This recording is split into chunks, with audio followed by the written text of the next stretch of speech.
stuff.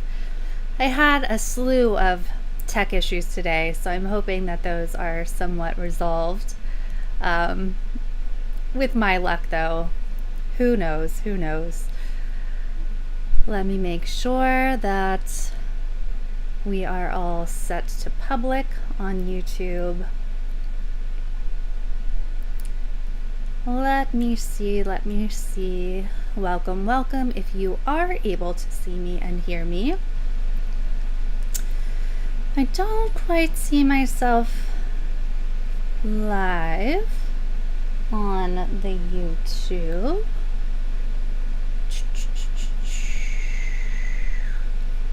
Aha, there I am. Hello, everyone.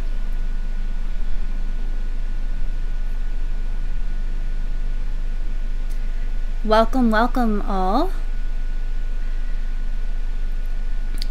I am going to ask you to smash the like button if you are watching on YouTube. I'm gonna let people trickle in. All right, Mr. Robot says that he already smashed the like button. That's what I like to see. Hey, Beauty and the Diabetes. Hey, Henry. Hey, Nordini, Eric, ivermectin. I took you for my long hauler COVID. Yeah, we have a tough topic to talk about today. Israel and Palestine. I'm sure you've all been following what's been going on there. Oh, Switzerland. Awesome. Let me know if my audio sounds good. I am using a new microphone today.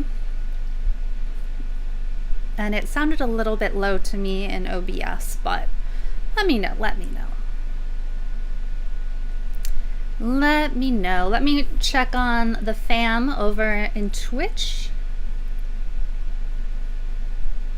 Make sure everybody is good to go. We have some exciting news today before we get into the tough stuff, before we get into the depressing news that's going on. Depressing news everywhere, of course. Welcome to everyone who has just followed us. All right, so Eternal Sunshine on Twitch says it sounds good. That's good to hear. We're almost up to 5,000 followers on Twitch, so that's good. That's good to hear. You guys get to wait through the behind the scenes because I'm gonna send a text to let people know that I am live right now. This is something that we have to do, and I'll get into YouTube's shenanigans because there are shenanigans. A lot of you probably heard that they took down yet another one of our videos. That video has now been reinstated, but it took time and it took fussing. It took fussing to get YouTube to do the right thing, to put up this video. And this video is a compilation that the great Colin Tooley, I don't know why my computer is doing this. The great Colin Tooley put together a compilation of our 2020 reporting and, interviews with sitting members of Congress like Rashida Tlaib, Pramila Jayapal, Ilhan Omar, interviews with Breonna Taylor's aunt, things like that. Really important reporting, and YouTube took it down, citing harassment and cyberbullying. What? Yeah, so they took it down. I sent, for me, a strongly worded email, a terse email, shall we say, while leaving enough niceness in there, enough room for me to escalate some more. So we did hear back, and I'll share some of that with you after I have a special guest on, briefly, because he has a doctor's appointment to get to. Let me send this text out, though. And again, YouTube just does not notify you. Twitch does a much better job of notifying you, but we have to send these text messages out so that people know that we are live. It's just something we gotta do. So if you're not on our text message list, text COUP to 370-370. Text COUP to 370-370, and you'll get notifications each time we go live. You hear that little ding ding ding ding? That's part of the process, part of the sound that we hear each time we send a text. So right now we have 1,777 people on our text notification list, and you could bump that number up. And I definitely recommend it because, you never know what's going to happen to these social media sites. You never know who's going to suppress us next.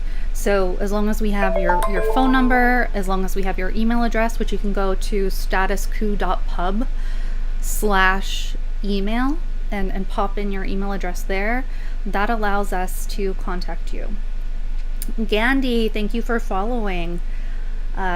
Share this stream. K Variable, thank you. I hope you're feeling well. I'm having a good week, let's say that. I've been making sure that I'm resting. So I am really trying to take care of myself since Jordan is away on his honeymoon right now. Email. Whoops. Did not mean to pop myself. Oh, Lucky Burrito says that they actually just got the YouTube notification. All right, Joe Vizzo just got the text. Okay, so bear with me. I'm going to use a new thing to bring in our next wonderful guest. Although I just realized I don't know how I'm going to hear him if I don't have my sound on. I guess I'll have to turn my sound on so that you guys can hear him. Let's see here. I'm going to use something brand new to bring in the great Colin Tooley. So let me set this up for you guys. Colin Tooley is someone who has been with Jordan and I since the days of yore. He's been with us for a very long time. Colin is one of the nicest people I've ever met, if not the nicest person I've ever met. He is just happy to help out everywhere that he can. He's just a good-hearted person. I don't know how many pets he has now, but he's one of those people who he loves his pets. And you can see in the background, like when he's working, his pets are just his cats are like crawling around him and like resting on his keyboards and stuff. So he just has a good, kind heart in that way. And he is always willing to help us out whenever we need to. But all this time, he's been helping out Status Coup, and back when it was, Jordan Sheridan Reports, and even before then. And he's been juggling all of this with a full-time job. So it's been hard for him. He's been staying up until the wee hours of the morning. So I'm very happy to announce that Colin put in his 2 weeks notice at his job, and that time frame has run out. So we now have Colin at the Coup, and I am super excited. And let's see, let's try to get Colin here on the screen. I'm a little nervous that we couldn't get Skype. I couldn't get Skype to work with OBS today because I think it's because I have the M1 chip Apple, and it just wasn't gonna work. So see if you can join now, Colin. So we're gonna see if this works. I found this new thing called gridfam.com. I'd never heard of it, but we tested it out earlier and it seemed to work. I'm a little bit nervous because I just realized, how's it gonna work if OBS is using my webcam at the same time? I don't know. We'll see. Hopefully it doesn't break everything. Hopefully it doesn't break everything. We'll see.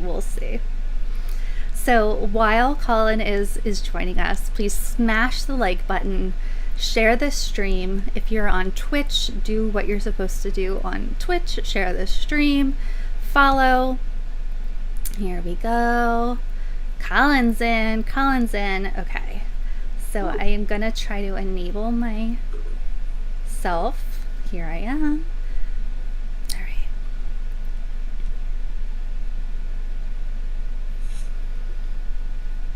All right, guys.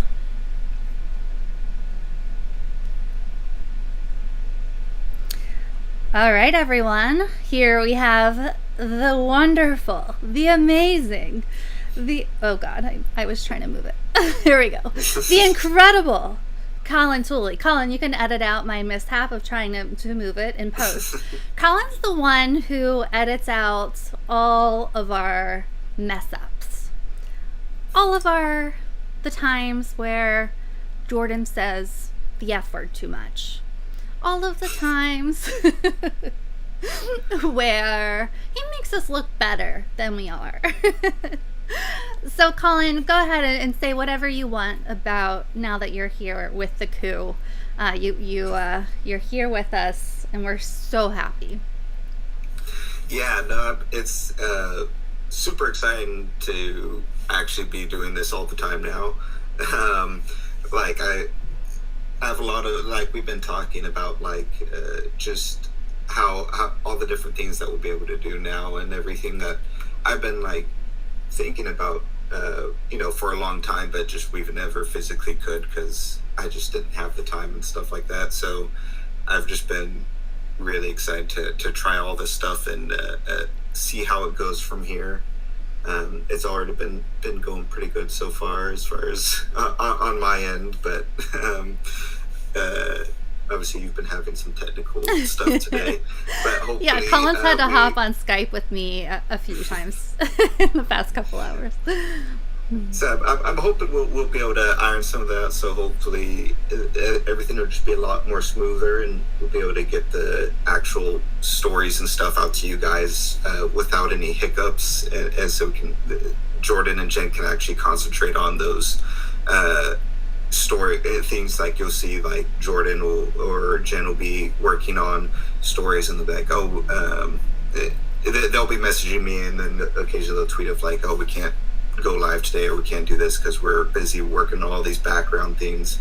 And so hopefully moving forward, not only will they have to do less of that, but they'll be able to actually concentrate on the stuff that matters more, which is less trying to get Skype to work and more right actually uncovering corruption and stuff like that.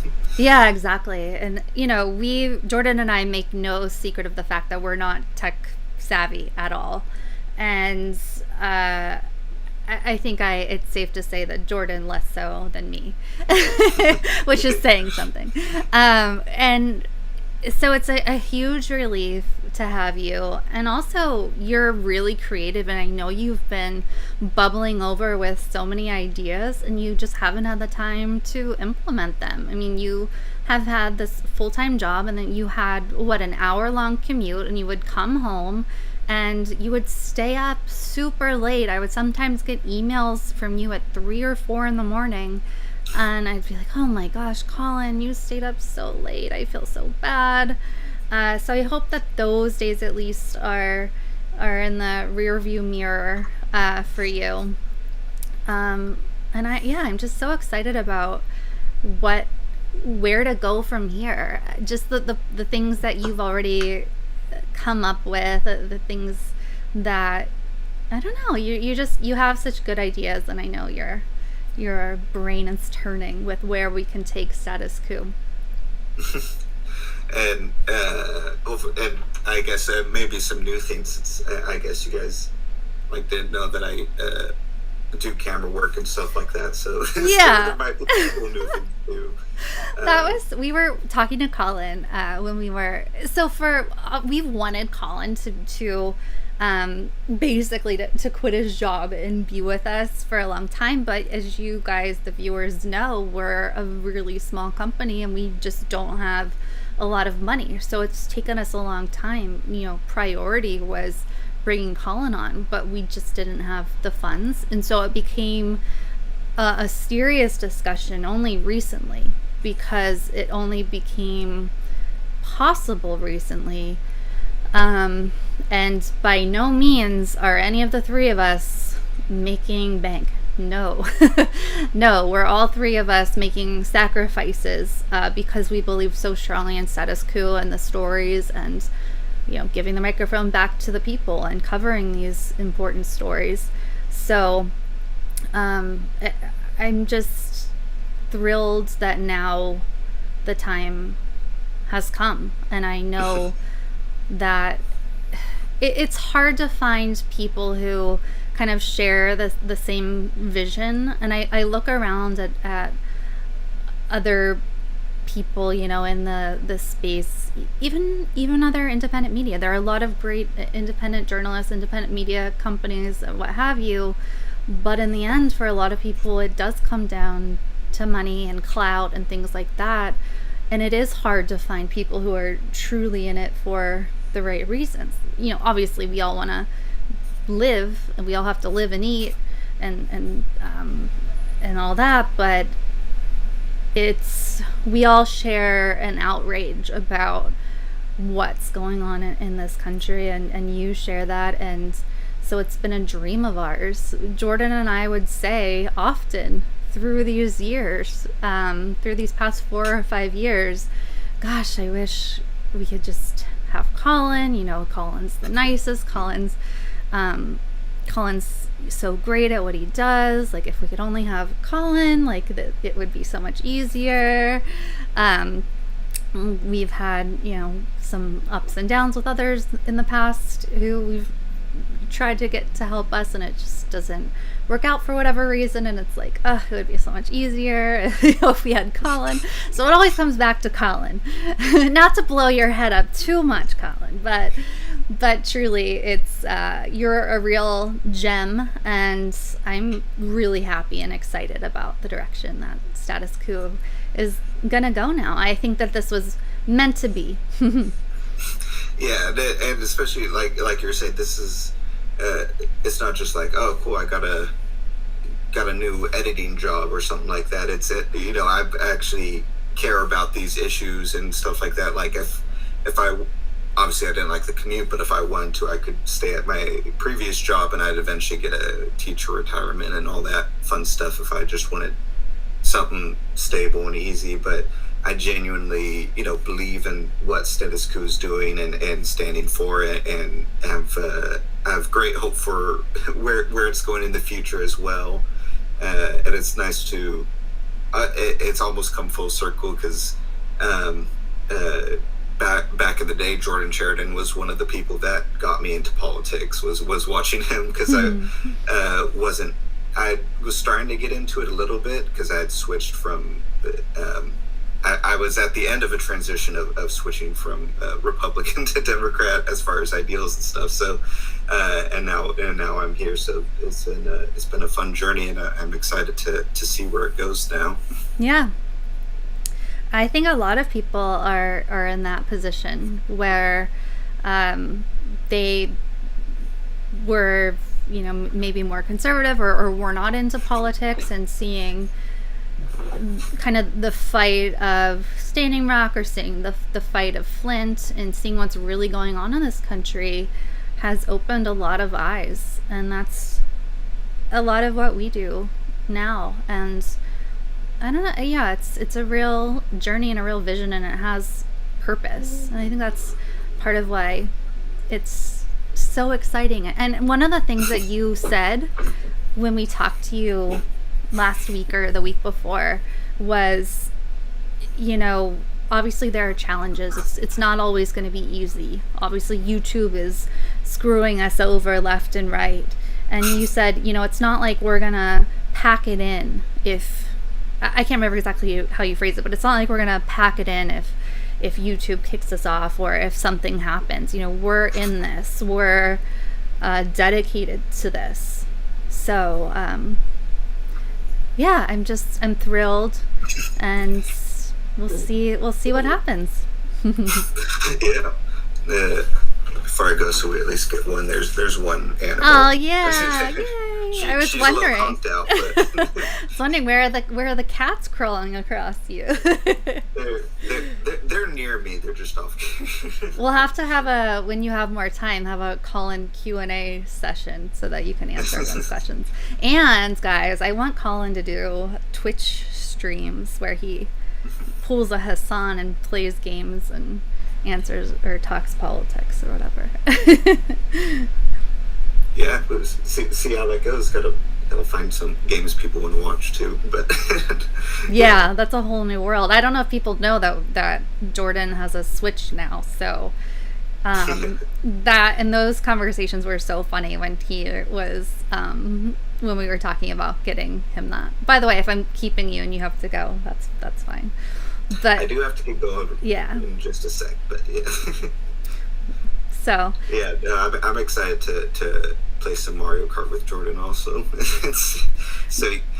It's a good representation too of certain things, because the farther ahead you get, the more negative things you have to balance out with the last place people. So it's a good representation too, if you really want to think about it.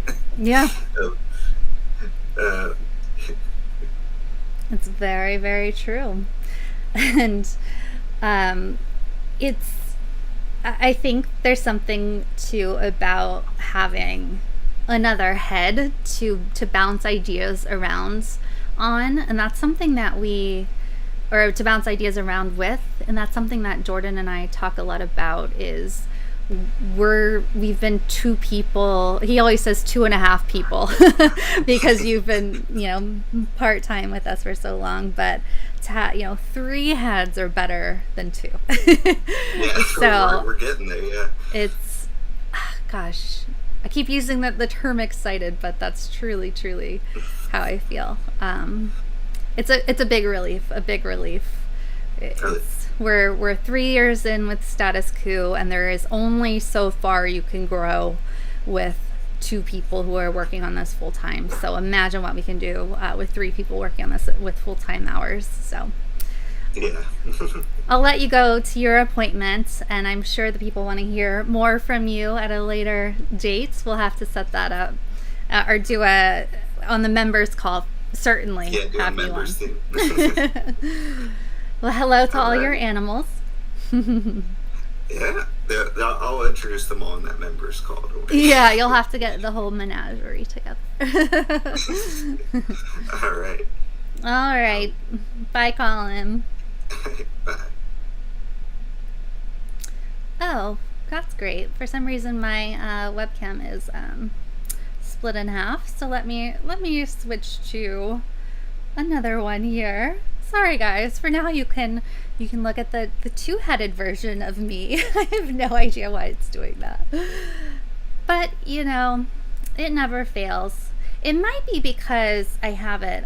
Let me see if it stops doing that when I take away that other screen. Maybe that's why.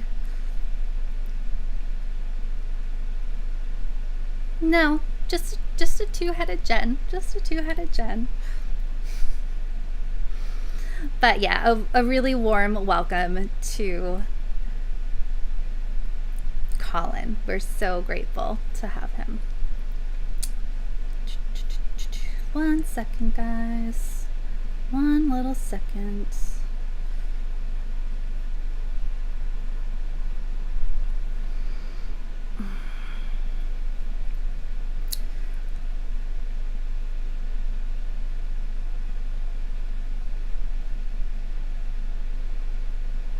Okay, let's get Bernie in the picture. All right, guys, let's get down to some news. I just really wanted to make sure that you guys knew that Colin is going to be here. Yeah, it looks like something out of a David Lynch film. Yes, Polly, I am going to be covering Andrew Brown, absolutely. So I just wanted to make sure that you guys knew that Colin had put in his 2 weeks notice, and that he is going to be with us now, and that is a really, really exciting thing. I want to check and see if someone has gotten back to me on the presser. Can't hear it too well. Okay, so I had texted Andrea, who, she has her own channel, if you guys haven't checked it out, but she said it's going on right now, and she said, can't hear it too well, but some critical details are dropped. He did not back into cops before being shot, notably, so I will keep checking in on that as it goes on. Keep smashing the like button, share this stream. And you'll have to bear with me as I switch back and forth and try to keep up with the latest news on Andrew Brown. I'm going to see Ben Crump is not going to be live tweeting, I'm certain of it. But I do have his most recent statement that I will share with you. Alrighty, friends. So, today, obviously, the 11th, I've already told you to text COUP to 370-370. Please do that if you have not already. Reminder, Jordan is on his honeymoon, so he will be back next week. And I'll get into this later, but you guys know to follow us everywhere. If you're not sure of any of our links, go to statuscoup.pub/us. statuscoup.pub/us. I wanted to update you about the crazy situation with YouTube. The insane situation with YouTube. I'll give you a little refresher if you don't remember. So, here's what happened last week, at the end of last week. YouTube's removed another Status Coup video, citing harassment and cyberbullying. This is a disgrace at YouTube creators. This video is a compilation of hard-hitting 2020 reporting on Breonna Taylor, George Floyd, interviews with Ilhan Omar, Rashida Tlaib, Pramila Jayapal, etc. Fix it. So that got a lot of attention, and then this is the video YouTube removed, citing harassment and cyberbullying. It's absurd behavior from YouTube. Watch for yourself. And then I shared the link, or Jordan shared the link. Spoiler alert, it was actually me because Jordan's on his honeymoon. So here's the update. Let me zoom in for you here. YouTube has reinstated our video and apologized for the frustration. They had the audacity to blame the censorship on India's COVID crisis. Yeah, you read that right. They blamed the censorship on India's COVID crisis. Still waiting on the other videos to be reinstated that CNN, NBC, etc. licensed from us that YouTube took down from our channel. So here's part of the email that they sent us after I sent the email complaining and telling them that they're insane. Hi everyone, hope you all had great weekends. I'm following up to confirm that the video, Status Coup 2020, has been reinstated as it did not violate our community guidelines. We're sorry for any frustration that this caused and want to provide more details on why it happened. Due to increased COVID-19 infections in certain parts of the world, and particularly in India, YouTube must continue relying more on technology to quickly identify and remove content that violates our community guidelines. This will allow our teams that review content to safely remain at home and means automated systems may remove some content without human review. Fascinating. I just cannot believe that they have the audacity to blame India's COVID crisis for removing our 2020 reporting with sitting members of Congress, with Breonna Taylor's aunt, with George Floyd protests, with reporting on the disgustingness of the Proud Boys. Just so much incredible reporting went into that, and they had the audacity to remove it. What are they thinking? They're not thinking. And now, they got called out on their BS. It's India's fault. It's India's COVID crisis's fault. Whoopsie. Whoops. No. You crazy lunatics. That's an insane reason. What are you doing? And importantly, why are our other 10 or so videos still not reinstated? And why is it okay for NBC and CNN to license such footage from us, and they are allowed to have it up on YouTube and we are not? Just because we do not have CNN in our name, we do not have MSNBC in our name, they can have it up and we cannot. It's the same old footage. It's the same historic footage. They can have it, we cannot. Double standards? Yes, admittedly.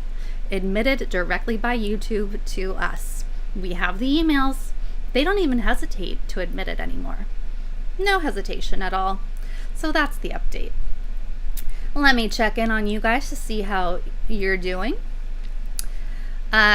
Super chats are very, very welcome. We are 3. So super chats are very, very appreciated. Yes, Colin is a good multi-talented addition to the Status Coup team.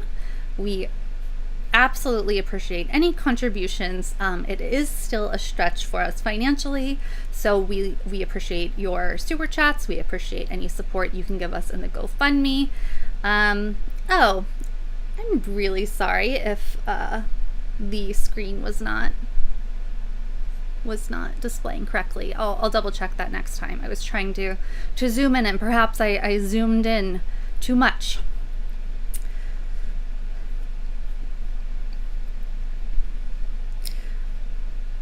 Let's see here. So on the next topic, let me look in on you Twitch chatters. Thank you for following us, Bored to Tears and Tude Mama, and everyone else. Twitch side is Mellow, K Variable. Colin's graphics are legendary. They sure are, Jordan Deck. Yeah, the little Bernie in the back. Love that. So keep sharing, keep smashing the like button, keep doing everything that you're doing, and I will keep reporting. But let's get those likes up. Let me see how this is looking on the screen. Let me just do a little test. I'm sorry about this. I have to wait for it to catch up here though, so I can see where did it go.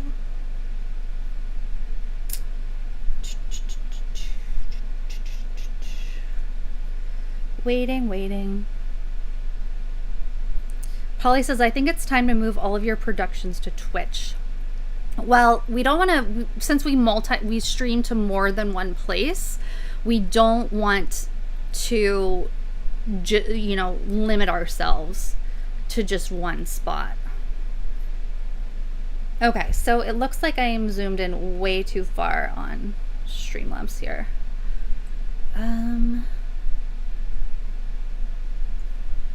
I apologize for that, guys. Yeah, War Pilgrim. Yeah, I must have dragged it incorrectly at some point. Tony East Coast, thank you. Thank you for the super chat. I really, really appreciate that. Super, super appreciated. So I think I corrected the super zoomed in. Not provided asked if I can help. Where did it go? If I can help get in touch with an activist, go ahead and email me at info@statuscoup.com. I didn't catch all of your message. I am just one person right now looking at the emails, so I can't promise to get back to you super quickly, but I will do my best. Jordan is not back until next week, so that is that, but I shall do my best, as always. Let's talk about what's going on in Israel, and Palestine. What's going on with Israel and Palestine. This is obviously a topic that is touchy. It's a very fraught topic, and there are a lot of opinions of what should be done, a lot of, even among the left, a lot of opinions about BDS and so on. But when it comes to what's happening right now, I believe that there's only one opinion that is correct. And the only correct opinion is, no, you should not be forcibly making people move out of their houses and trying to kill them. So what I'm referring to is Israel trying to move, Palestinians out of these houses. And I'll get more into the specifics, but this is, the broad picture. And then Palestine reacting to that, and then Israel reacting in a way that is killing many civilians at this point and killing children, and it's being condemned widely, except for some usual suspects. And it's really heartbreaking. And in fact, there are certain images that I'm not going to show you because they're so devastating. The deaths of children, the deaths and injuries of children. So if anyone, maybe someone disagrees on the fact that these Palestinians, maybe someone thinks that these Palestinians should be evicted from these houses. Okay. Well, they can't or shouldn't agree that it's okay to murder these children. These strikes shouldn't just be going willy-nilly, killing these children. There's no excusing that. So when you look at this issue, having a heart and seeing what's happening, this isn't military fighting against military. This is outright military murdering citizens because of who they are. And while I might be stepping in it with certain people, I don't know. As I said, this is an incredibly touchy topic for so many reasons. And so many, there's a lot of lobbying on both sides. There's a lot. This topic is a tough one, but when you break through and get to the heart of it, Israel should not be murdering these children right now. So getting to the heart of it, that's the truth in this moment. So let's take a look at what is happening in this moment.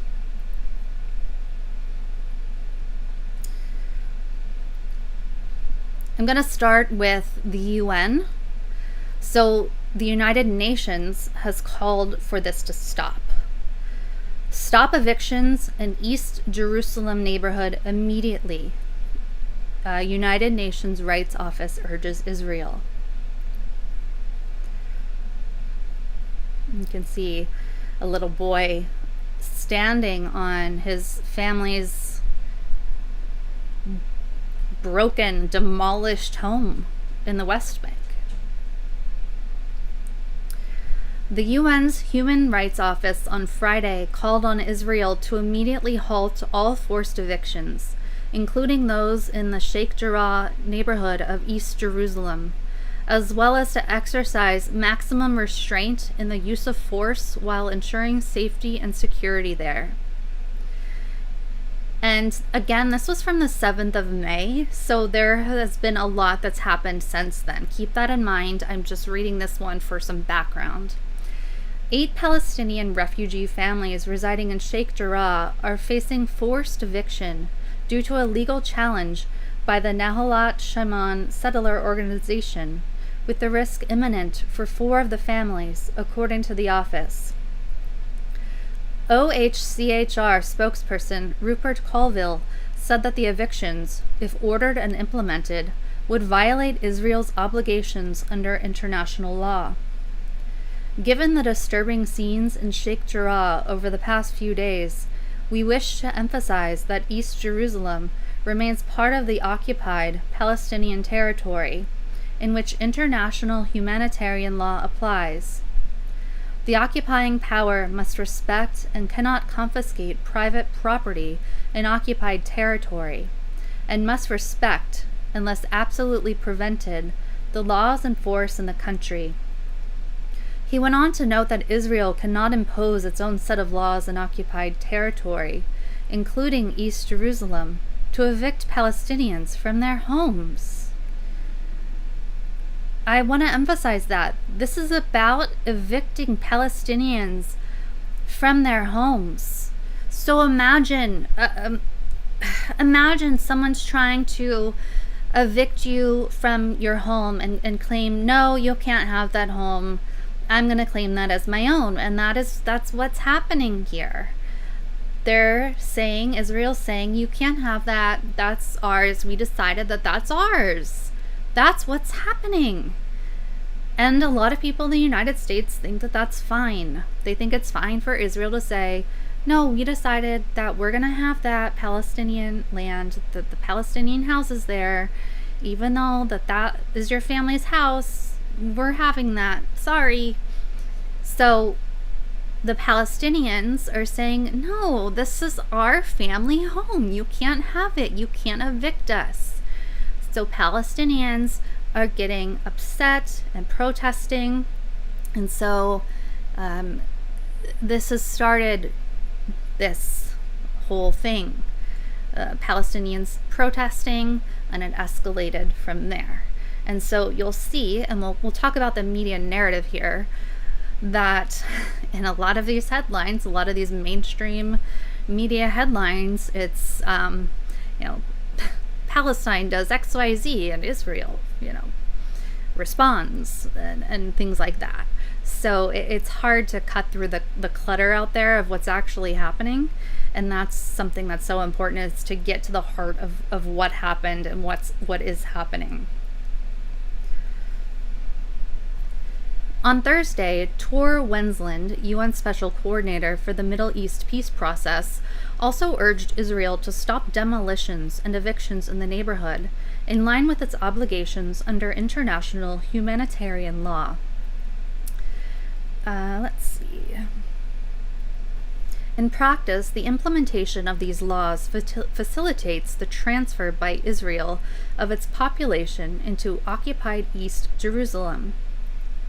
The transfer of parts of an occupying power's civilian population into the territory that it occupies is prohibited under international humanitarian law and may amount to a war crime, he added.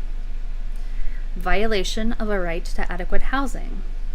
The OHCHR spokesperson also said that forced evictions could violate the rights to adequate housing and to privacy and other human rights of those who are evicted. Forced evictions are a key factor in creating a coercive environment that may lead to forcible transfer, which is prohibited by the Fourth Geneva Convention and is a grave breach of the convention. Mr. Colville also called on Israel to respect freedom of expression and assembly, including of those who are protesting against the evictions, and to exercise maximum restraint in the use of force while ensuring safety and security in East Jerusalem. So, folks, this, as I said, is a difficult topic. I know that probably essentially everybody who is watching this right now, because our channel is very leftist, and probably everyone here is a proponent of BDS, but there are a lot of people who disagree with that. There are a lot of people who are very pro-Israel, and we'll get into how much money that the United States gives to Israel. We'll get into the lobby. We'll get into a lot of this stuff. I have a lot of articles and things ready to go to talk about this. There are a lot of different angles to this. But it's not an easy topic, or it would have been solved long ago. But this is a crisis. This is something where it's actively a huge crisis, and Netanyahu wants it to become an even bigger crisis. Chris Wynn, I really want to highlight your comment right here. Chris says, also, don't get it confused. Evangelicals don't support Israel because they like Jewish people. They want the rapture, which isn't even in the Bible, to happen. Yes, this is something that drives me crazy. When a lot of Jewish people do not understand the evangelical. So I'm talking about a lot of maybe Zionist Jewish people and evangelical Christians. So a lot of people do not understand that the reason evangelical Christians are pro-Zionist is because they want the Jews to go to Israel, so that because they believe it's a necessary step so that the rapture happens. So essentially they want the Jews to all die because they believe that it's a necessary step for their, for the evangelicals to be saved and to go to heaven. So for any Jewish people who think that these evangelical Christians are on your side, no, they are not. These Christians don't care about Israel. They don't care about making sure that Jewish people, get the land or come out on top, or they don't care about Jewish people at all. Anything that they do to help Israel or to pool for Israel is because they want Jewish people to die. They want Israelis to die because they believe it's part of the biblical prophecy. I don't understand how this is not more widely known. I grew up in a cuckoo bananas evangelical crazy town Christian household that believed in the frickin' rapture. This is something that they believe. Yes, they believe this. Please, more people need to know that this is what they believe. Chris, thank you for bringing up that point.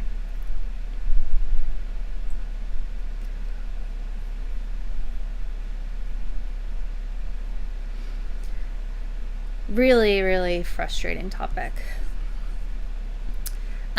Keep those super chats coming to help us break through. Sophia Wynn says, what are you talking about? This is a simple problem. It is not, or it would have been solved, 70 some odd years ago. It's not. It's not a simple problem. Eric, email me at info@statuscoup.com. I can't handle that now, but send me any details. info@statuscoup.com to let me know. Yeah, David, there is a delay. Here is the Palestinian Solidarity Campaign's statement. Save Sheikh Jarrah. The statement calls on the British government, public bodies, and civil society to recognize the laws of Israel to be inherently discriminatory. So that the signatories include a lot of different groups, including Jews for Justice for Palestinians. And this comes as over 1,500 Palestinians face the threat of home demolitions in occupied East Jerusalem. A statement signed by 17 British unions and civil society organizations has been released today condemning Israel's illegal eviction of Palestinian families and their replacement with the Jewish settlers. The signatories refer to Israel's demographic manipulation and ethnic cleansing, citing the example of Sheikh Jarrah. A total of 67 people from 3 families in Sheikh Jarrah were evicted in 2009, and signatories highlight their concern for 4 more families which are now facing eviction in the coming days, an act which would risk their Jerusalem residency rights and render them homeless. Ben Jamal, director of the Palestinian Solidarity Campaign, said, "These evictions are part of a broader range of policies and laws employed by Israel to further ethnically cleanse Palestinians from Jerusalem. More and more human rights groups are rightly identifying these policies of racial domination and oppression over the Palestinian people as amounting to the crime of apartheid. We call on the British government to demand an end to current proceedings to evict these families." And, it goes on. So a lot of different groups are calling on countries, around the world. And interestingly, or perhaps not so or not surprisingly, the United States is, for the most part, standing with Israel. We have all of the groups that you see there co-signing this letter: Labor in Palestine, Israeli Committee Against House Demolitions UK, War on Want, National Education Union, and so on. Here is another group that's organizing. This is the If Not Now movement.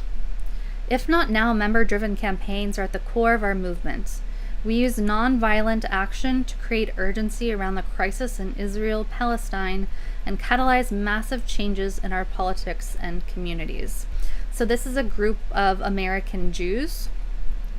The majority of Americans and American Jews think the U.S. should use human dignity and freedom as guiding values of its foreign policy towards Israel, Palestine.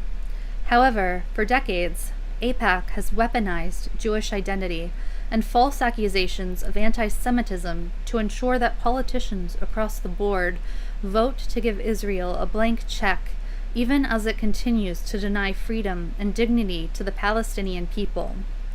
It's time for Jews to rise up with moral clarity, reclaim our identity, and ensure that our government's money funds freedom and not occupation. And that's something that is very true. That it's used as a weapon. That if someone doesn't agree with what Israel is doing, that it's become very easy for some to turn around and call that person anti-Semitic. That if you don't agree with the actions that Israel is taking against Palestinians right now, even, that you're being anti-Semitic. And that's just not true. So groups like that one are pushing back on that. And I think a lot of younger Jewish people that make up groups like that are changing that narrative. But then you have those lobbyists that are pushing against that and are putting out there, the propaganda that if you're against Israel, and it's not about being against Israel. Israel is full of lovely people. There are a lot of lovely people in Israel. Wonderful. And that's something too. There are a lot of people on the left who just completely denounce all Israelis, who denounce anyone who is Israeli is bad in some people's eyes. That is simply not true either. People are good. People, just because we live in America, a lot of people watching this right now live in the United States. Well, I certainly don't condone everything that the United States does. I don't condone most of what the United States does. The same for a lot of Israelis. A lot of Israelis are horrified by what the Israeli state is doing. So I think we all need to be more nuanced in that not agreeing with what Israel as a state is doing is not being anti-Semitic, and thinking that Israelis are not all the same is not it's not a bad thing to say. There are a lot of wonderful Israelis doing wonderful things, making scientific breakthroughs and really inspiring artists and just lovely people. That's not the same thing as their government murdering Palestinians. So I think more nuance everywhere for everyone is a good thing. But the state is what we're focusing on right now. The fact that the Israeli government is trying to evict these Palestinians from their homes, And then murdering children and families is what we're focused on right now. And this cannot be allowed to happen.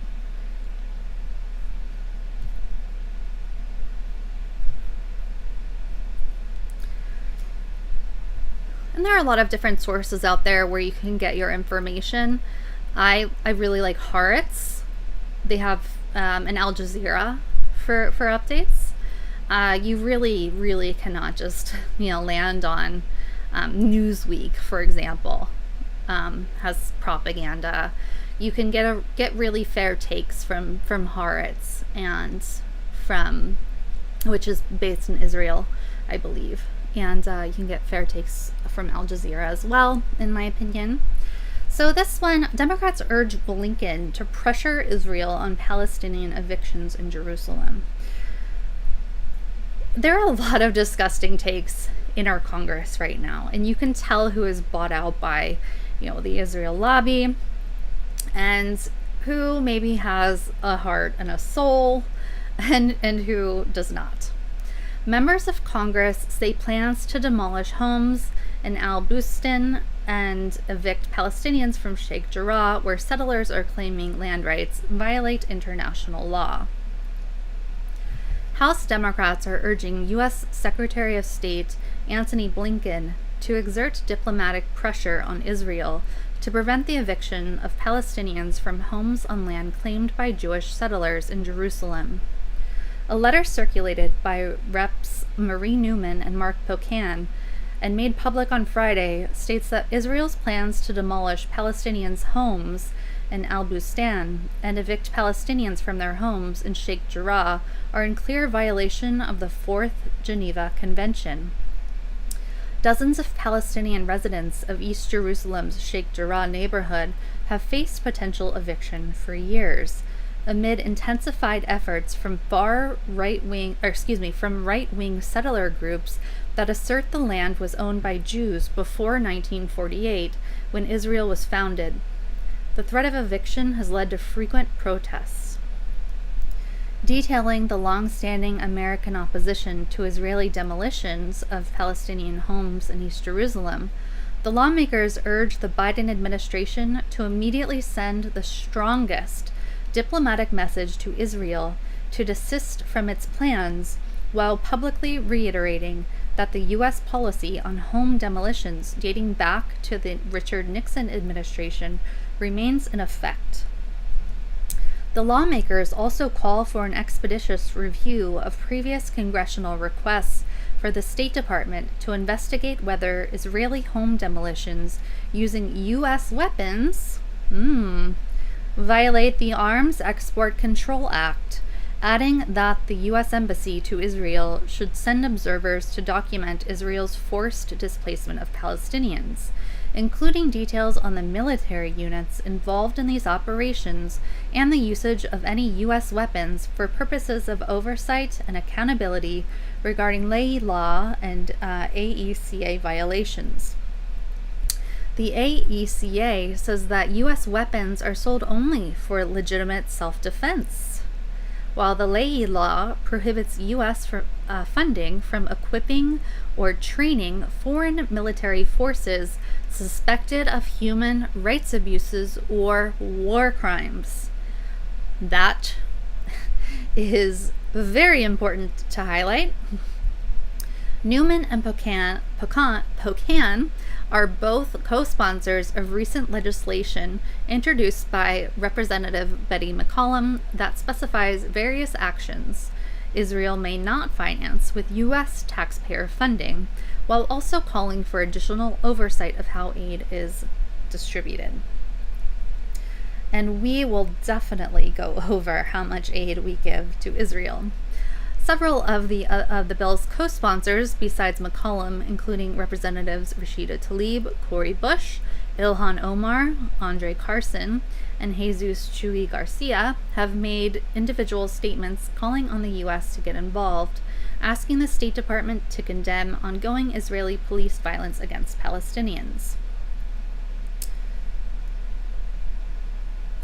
Representative Debbie Dingell decried forced displacement of Palestinians. Americans for Peace Now backed the letter. the If Not Now progressive movement, which we just talked about. State Department Deputy Spokesperson Jelena Porter said, "As we have consistently said, it is critical to avoid unilateral steps that exacerbate tensions or take us further away from peace. This includes evictions, settlement activity, and home demolitions." Porter added that the U.S. is also deeply concerned about the heightened tensions in Jerusalem. As we head into a sensitive period in the days ahead, it will be critical for all sides to ensure calm and act responsibly, to de-escalate tensions and avoid violent confrontations. And that's something that a lot of these articles do, a lot of these people do. And by articles, I don't mean the one we just read, because that was simply a quote. But they try to both sides it. They try to say, oh, these Palestinians threw rocks in protest, so the Israelis had to airstrike them. Same thing. Now, I'm not saying Hamas hasn't, fought back or done anything. I'm not saying that. They haven't. But I'm saying that in certain instances where it's been the case that Palestinians were protesting evictions, the media spin has been totally off the wall. It's been totally both siding what's going on. The chicken and the egg. What came first? There has to be the right to defend one's space, to defend one's home. Are they supposed to just sit there and say, okay, sure, you can just take my home, we're not going to defend it? Are they supposed to just let that happen without fighting back? Are they supposed to not throw rocks? Are they supposed to not protest? There was supposed to be some march that was going to rile everybody up. Thankfully, that was canceled. But there's this incitement of violence and anger that's going on as well. So these articles that paint things a certain way, these headlines that are written a certain way, written to downplay what Israel is doing, trying to write things, as if children magically ended up dead. It wasn't Israel's doing, just Palestinian children are dead now. No, statement of how it happened in the headline. It's disgusting what the media does. And it takes a careful eye, a trained eye to really focus in on it, to really notice it. But the vast majority of people don't do that. They skim the headline and they move on with their day. They look at what MSNBC is saying and they move on with their day. And that is how the lobbies get away with it. And that is how it just keeps on happening. And what are the Palestinians supposed to do? What are the people supposed to do who live in this neighborhood? Yeah, they're gonna fight back. Does that mean you kill these children? No, it doesn't. The UN is doing the right thing. And I'm not even showing, there are some ridiculous responses to the UN's report about, it's not even worth the time. Just saying the UN is totally wrong and, Palestine, basically just saying that Palestinians aren't even people and aren't even worth it, and just these horrible articles. It's like, how could these people, this very small subset of people who are writing this or whatever, how could you know what went on in the Holocaust and how Jewish people were talked about and looked at as less than human, how could, again, this very, very small subset of people, how could that very small subset of Jewish people then look at Palestinians as less than, as not people? It just, how? I don't understand. Why? How could this happen? Again, the vast majority are not like that. But then we have the money involved. It's all about the money and the arms. It's the money. It's not the people. It's not the people of Israel doing this. It's the money. It's the arms. It's the military-industrial complex that's doing this.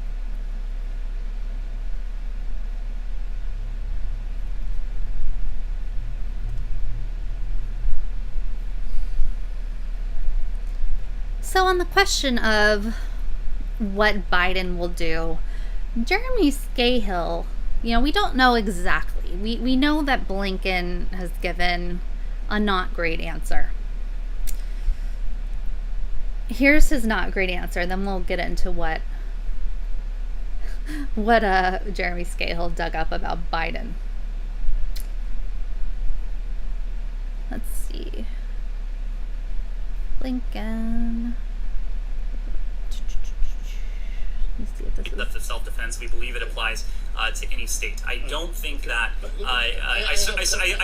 we're speaking of the principle of self-defense. I'm asking if you think that the principle of self-defense applies to the retaliatory the airstrikes that they're conducting in response. Matt, this is a very fluid situation. I would hesitate to comment on operations beyond the rocket fire that is clearly targeting innocent civilians in Israel. So I would hesitate to speak to specific operations that have just occurred. But the broader principle of self-defense is something we stand by on behalf of Israel and every other country. Do you think that an Israeli military response to the rockets coming in,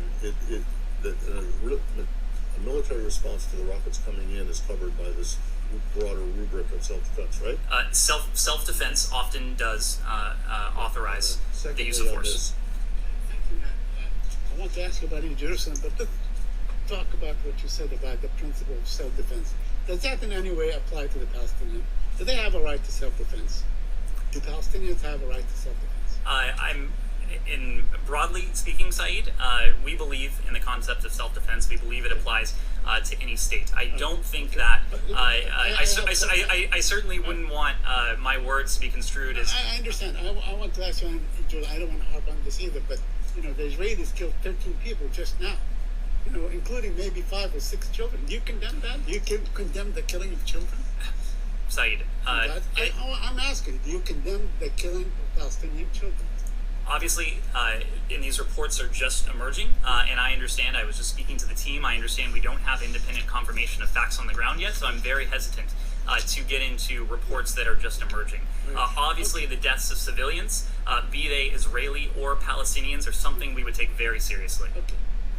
You're going to know as soon as I read what your answer was that there's a big problem with it. You said, well, not a problem, it just doesn't answer the question. We believe that it, meaning the right to self-defense, applies to any state. Well, you see the problem, right? Yes? Do you regard Palestine as a state? I wasn't referring. Do you But don't in the context of the ICC and the UN. Are you saying that you do not? If it applies to any state, are you saying that Palestinians don't have a right to self-defense? I was making a broader point, not attached to Israel or Palestinians in that case. So they do have a right to self-defense. Matt, I'm not in a position to debate the legalities from up here. What our message is one of de-escalation. Oh my goodness. So that is courtesy of at the National News. This one is Antony Blinken.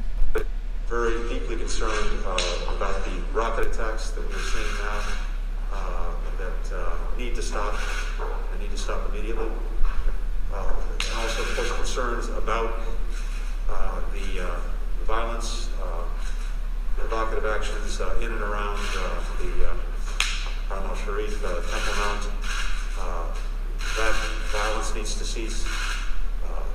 All sides need to de-escalate, reduce tensions, take practical steps to calm things down. We've repeatedly said in Jordan that Jerusalem is a red line, and that maintaining peace and stability in Jerusalem is key.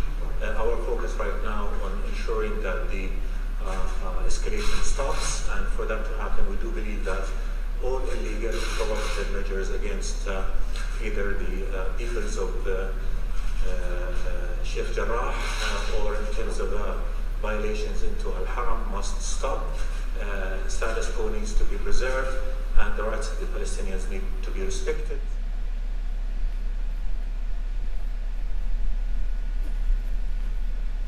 Especially that first clip there. I mean, how can that guy just stand there? He's unable to say anything, really, because he doesn't seem to know what he's allowed to say. He doesn't seem to know what his handlers will allow him to say. The question of, do you regard Palestine as as a state? Basically, do you regard Palestine as its own entity or as its own thing worthy of considering, or should it just be taken over completely and not considered at all? Is essentially what that was drilling down to. He was all over the place. He couldn't really answer. It's just baffling. And then when it came to the airstrikes and the reports that children were dying, and by the way, many more have died, or several more have died since then, he deflected to, that's unconfirmed. He's unwilling to say what Israel's doing is wrong and bad, and we don't support it.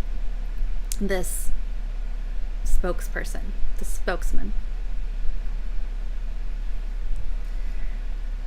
Let's go back into what Jeremy Scahill found. So he says the questions from reporters here are solid, and the answers from the State Department's spokesperson are unfortunately not shocking. This is a bipartisan horror, and Joe Biden has a very long history of defending Israel's gratuitous violence and killings. No one should pretend the U.S. is some neutral party in what Israel is doing right now. Throughout his career, Biden has repeatedly supported Israel when it kills women and children. Ex-Israeli Prime Minister and war criminal Menachem Begin once said, Biden was too extreme even for him on this. In 2001, the Bush administration issued a rare criticism of Israel's targeted killings. Biden rebuked Bush.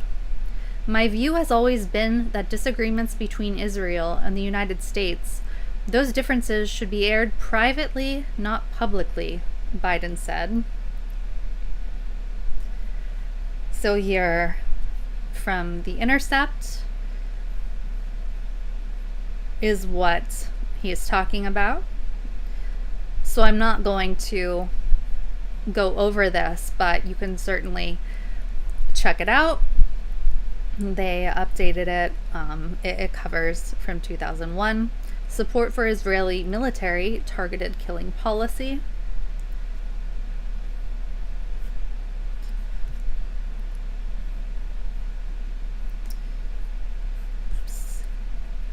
In 2006, Israel was bombing both Gaza and southern Lebanon, with Joe Biden cheering Israel on. The Israelis, Biden said on MSNBC, have in both cases, both in Gaza and southern Lebanon, done the right thing. Look at this insane statement Biden made. Biden said his only criticism of the Israelis is they're not that great at public relations. He compared Israel's attacks on Gaza and Lebanon to the U.S. invasion and occupation of Afghanistan after the September 11th attacks. It's a little bit like the same thing we had when we went into Afghanistan, Biden said at a press conference in July 2006. We went into Afghanistan, remember? We took out a wedding party by accident. Remember? We took out with these very sophisticated missiles we had. We accidentally killed some citizens. Was ever a war more justified than us going into Afghanistan? I can't think of any war since World War II more justified. Yet innocents got killed in us trying to protect America's interests. What a freaking ghoul! You tell me that Joe Biden is this nice grandpa, uncle guy, oh, Uncle Joe with my weird stories about Amtrak and, oh, I'm just a jolly nice guy. No, that's a psychotic thing to say. Just absolutely psychotic. And that is who our president is right now. And because he's Joe Biden, he's going to get a pass, no matter what he does or says. And the United States regards Israel as an incredibly close ally. We give Israel billions and billions of dollars every year. And a lot of it isn't even included in the official totals. It's more than people think. It's stunning. It's absolutely stunning.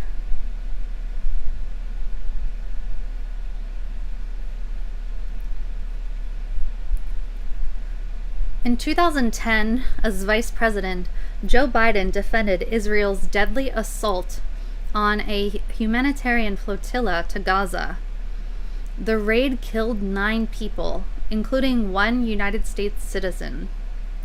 A UN investigation found 6 deaths were consistent with an extra-legal, arbitrary, and summary execution.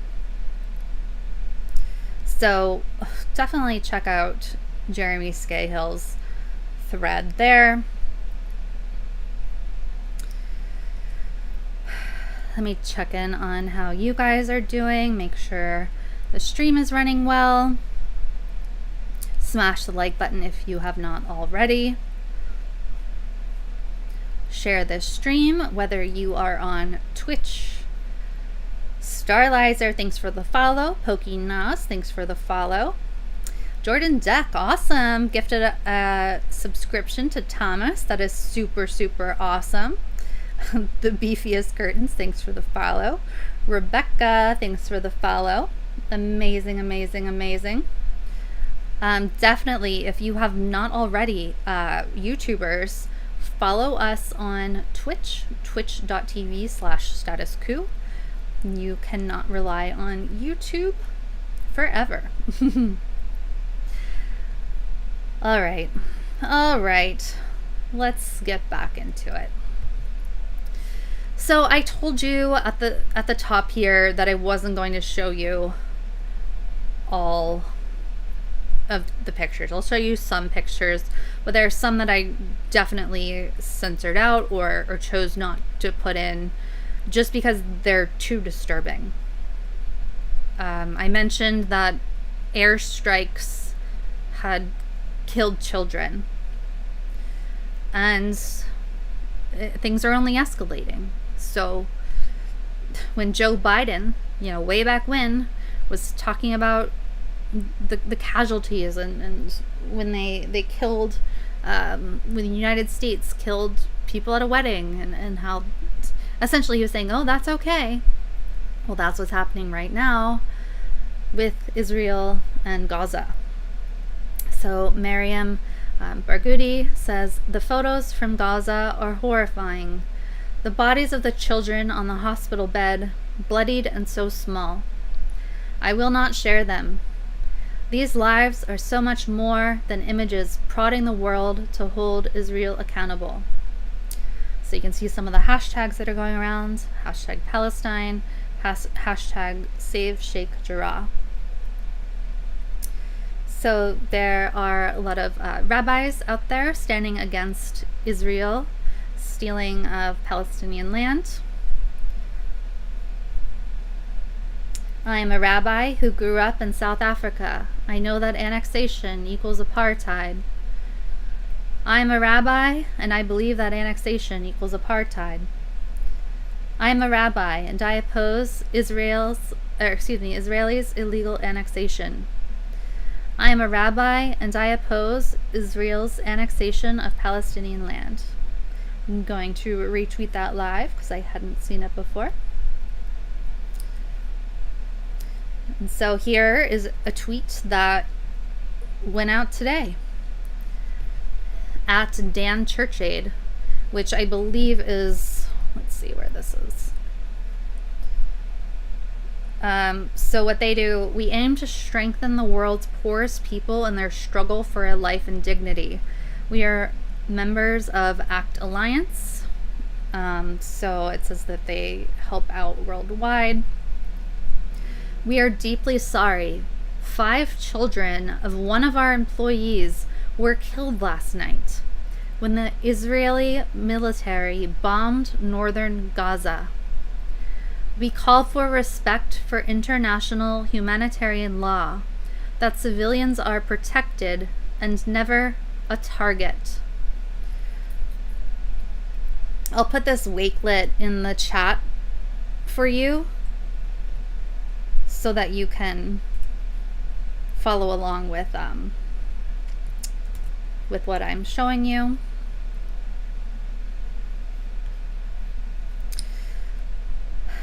Content warning for these next images. This is difficult to watch. This is out of Reuters. Warning, graphic images. Palestinian rocket fire. Again, Hamas firing back. Israeli strikes in Gaza run into second day, with the death toll in the Palestinian territory rising to at least 26.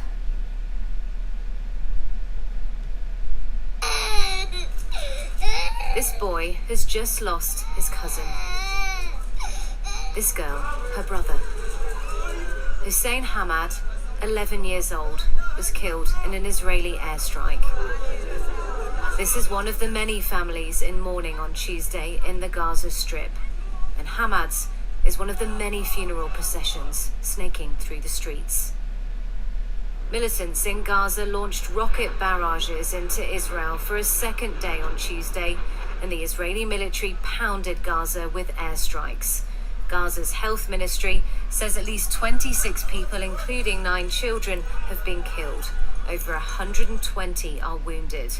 Israel disputes the account, saying it had killed at least 15 Hamas fighters, and that a third of the more than 250 rockets launched by militants had fallen short, causing Palestinian... Okay, I don't want to play too much of that because it is Reuters clip, but you can go directly to Reuters to watch that one. Just absolutely devastating. Here's another series from Al Jazeera English, which, as I said, is a good source. The Israeli military launched new attacks on the Gaza Strip on Tuesday morning, following overnight air raids that killed at least 24 Palestinians, including 9 children. And this is 13 hours ago, so tensions are escalating. And I do recommend that you go directly to Al Jazeera English to see those clips. I do have other clips that I will show you.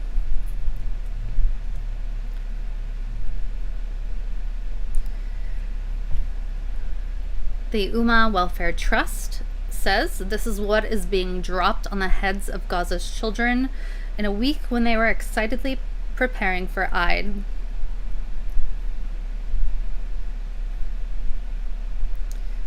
So just imagine being a child and this is what you hear, this is what you see. It's just devastating and heartbreaking.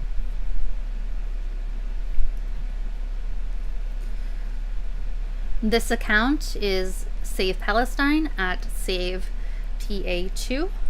The moment of a home was bombed in Gaza by occupation warplanes. I can't speak.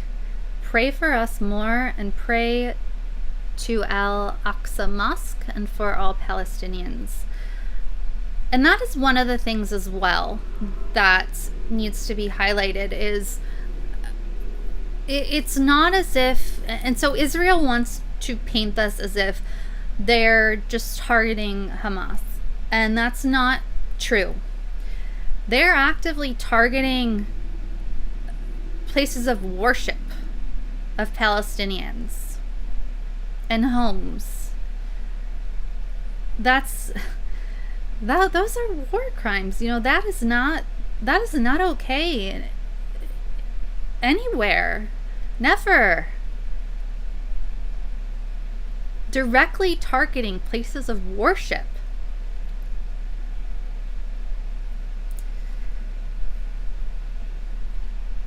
So here's this video.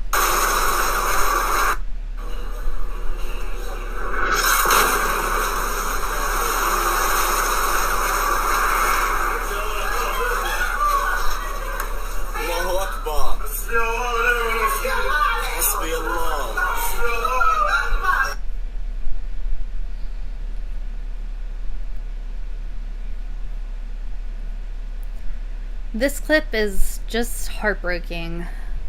At Muhammad Smiri, and he has a lot of clips up and a lot of reporting there. His profile says, let me look at it here. His profile says that he's an activist and influencer, born and raised and based in Gaza. So, you know, he's obviously biased, I guess you could say. He's Palestinian and oh, okay, so he has some updates here. But it's good to get a feel for people on the ground, and with a clip like this, this is literally what's happening. So there's no bias. This is what the camera saw. This is what is happening. He lost his father and brother. #Gaza. So this little boy, again, this is really, really heartbreaking, and potentially will make you cry, as it did me earlier.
I let that play twice through because it's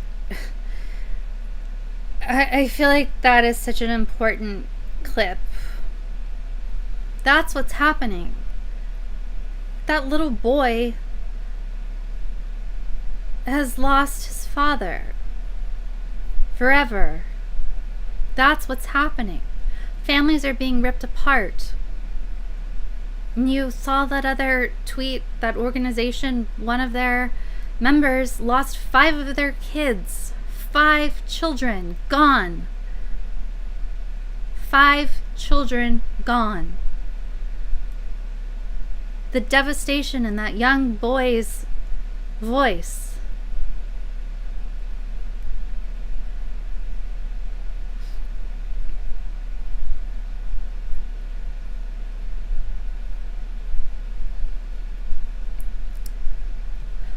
So this is some of the devastation in Gaza from the airstrikes. And Muhammad says Israeli bombing is renewing in western Gaza City. So it sounds like tonight we will probably hear of some more deaths, unfortunately. Here is a chart that shows how much aid that we give to Israel. So in the fiscal year of 2019, all agencies, $3,308,476,548, and then we only have, it looks like, partially reported facts beyond that, but that doesn't count certain things, and there are certain ways of moving around the facts and figures depending on, you know, lobbying, depending on certain things. But this gives you an overall idea. That's a lot. That's a lot of money. So we have a vested interest in Israel, as you guys well know. Why do we send them all that money? Well, there are a lot of different theories, but I think you know the answer to that as well.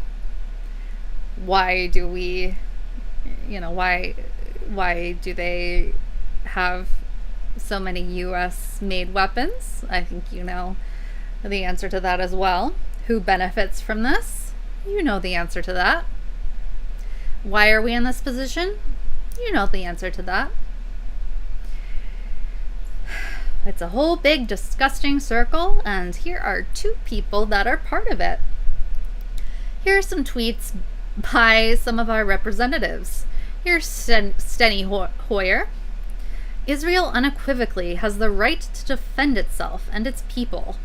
I condemn today's unjustifiable attacks by Hamas against innocent civilians.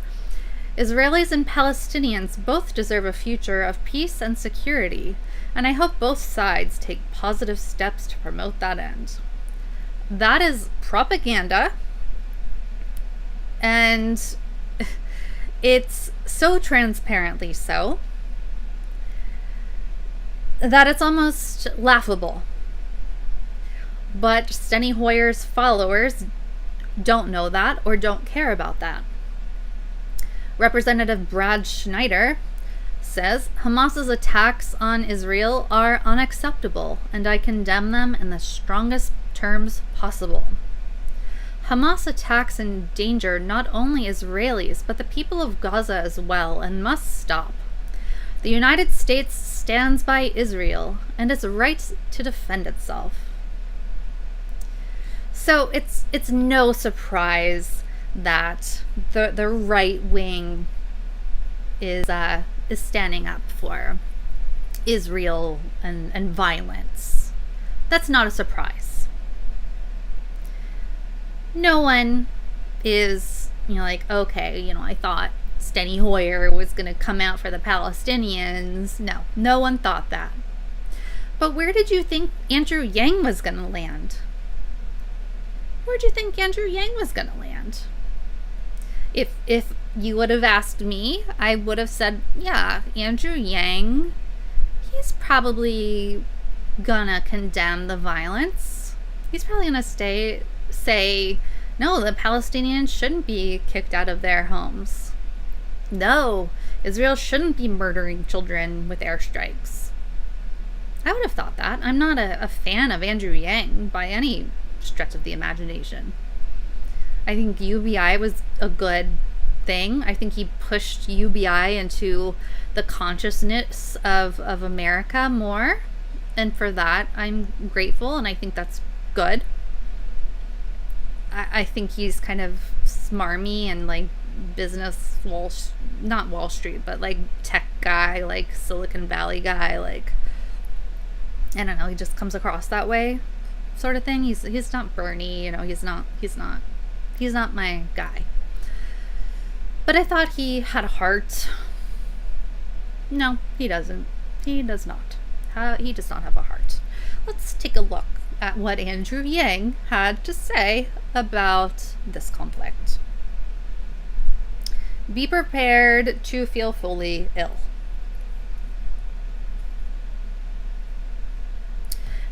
Andrew Yang said, "I'm standing with the people of Israel who are coming under bombardment attacks and condemn the Hamas terrorists. The people of New York City will always stand with our brothers and sisters in Israel who face down terrorism and persevere." Let me read that again. "I'm standing with the people of Israel who are coming under bombardment attacks and condemn the Hamas terrorists. The people of New York City will always stand with our brothers and sisters in Israel who face down terrorism and persevere." So you can see some of the responses to Andrew Yang are not pro-Yang. Abby, who of course has done a documentary, which, by the way, they put up for free now. Gaza Fights for Freedom. I don't know where they put it up for free, though. Just look at Empire Files. Oh, yeah, here. It's right on their YouTube. Just go to Abby's profile, and you can view it for free now. And YouTube is suppressing it, by the way. YouTube is suppressing it. I believe she said that they've hidden it in search. They've made it, only available for 18 and up, I believe. There's something weird going on there where they don't want people to see it. So you can find it on Abby's profile at Abby Martin. So, yeah. I don't know why I can only see a couple of replies here. David Cleon, "I realize you knew approximately 0 New York Jews until about 6 months ago, but I promise you not all of us feel this way." Chelsea Manning, "Yikes." Aaron Mate, "I'm standing with your conscience if you have one. It's currently under bombardment by your risible apologia for Israel's crimes against the Palestinian people, who face down constant Israeli state terrorism and cowardly U.S. enablers, yet somehow persevere." Ruff, "Some facts about Yang for the people throwing up in their mouths," which this is actually a really interesting thread. He launched his campaign with a co-chair, Richie Torres, who said Palestine human rights advocates are mentally ill and is funded by Israeli apartheid to pinkwash it. Andrew Yang recently celebrated an endorsement by one of the most despised, racist, right-wing Jewish leaders in New York City, who was removed by the city council for claiming Palestinians don't exist. Andrew Yang also celebrated an endorsement by another far-right Jewish leader who was handpicked by Dov Hikind, an open supporter of the Khanist terrorists who are taking Palestinian homes and cheering mosque attacks. His wife fundraises for ethnic cleansing. In fact, Andrew Yang also brought on an aide to that Khanist, who is infamous in New York City for wearing blackface to parties and defending it, and whose wife sold shirts with the Al-Aqsa Mosque being destroyed to fundraise for ethnic cleansing groups.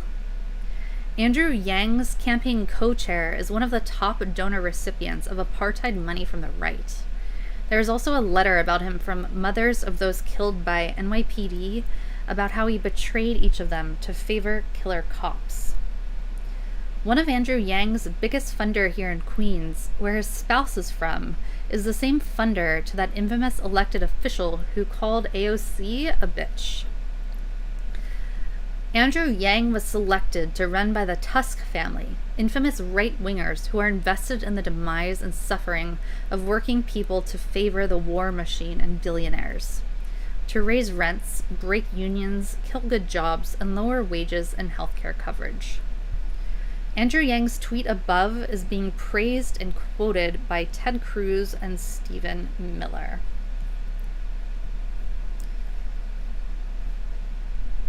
By the way, it's kind of funny.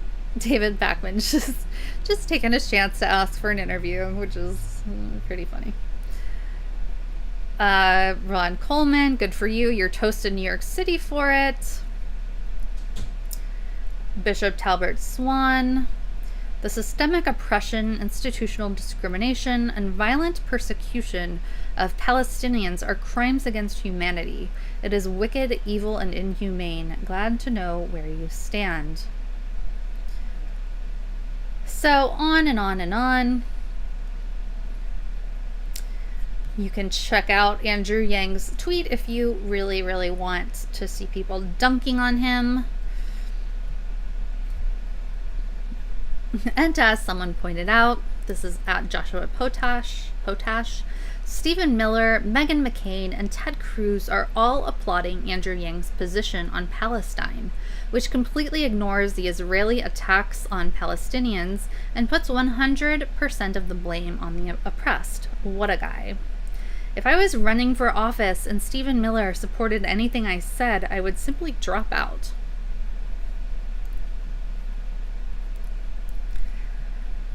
And here it gets even worse, if that's possible. At Nathan T. Bernard, Ted Cruz, bravo to Yang for opposing the rabidly pro-Hamas and anti-Israel attacks from fellow Dems Omar and Tlaib. Ian Miles Chang, based. Yeah. By the way, there's a lot wrong with Ian Miles Chang. Stephen Miller. Yeah. Andrew Yang is exactly right. Ilhan Omar is outrageously wrong. Retweeted by Tom Cotton. Not exactly the group that you want to put yourself in. Andrew Yang.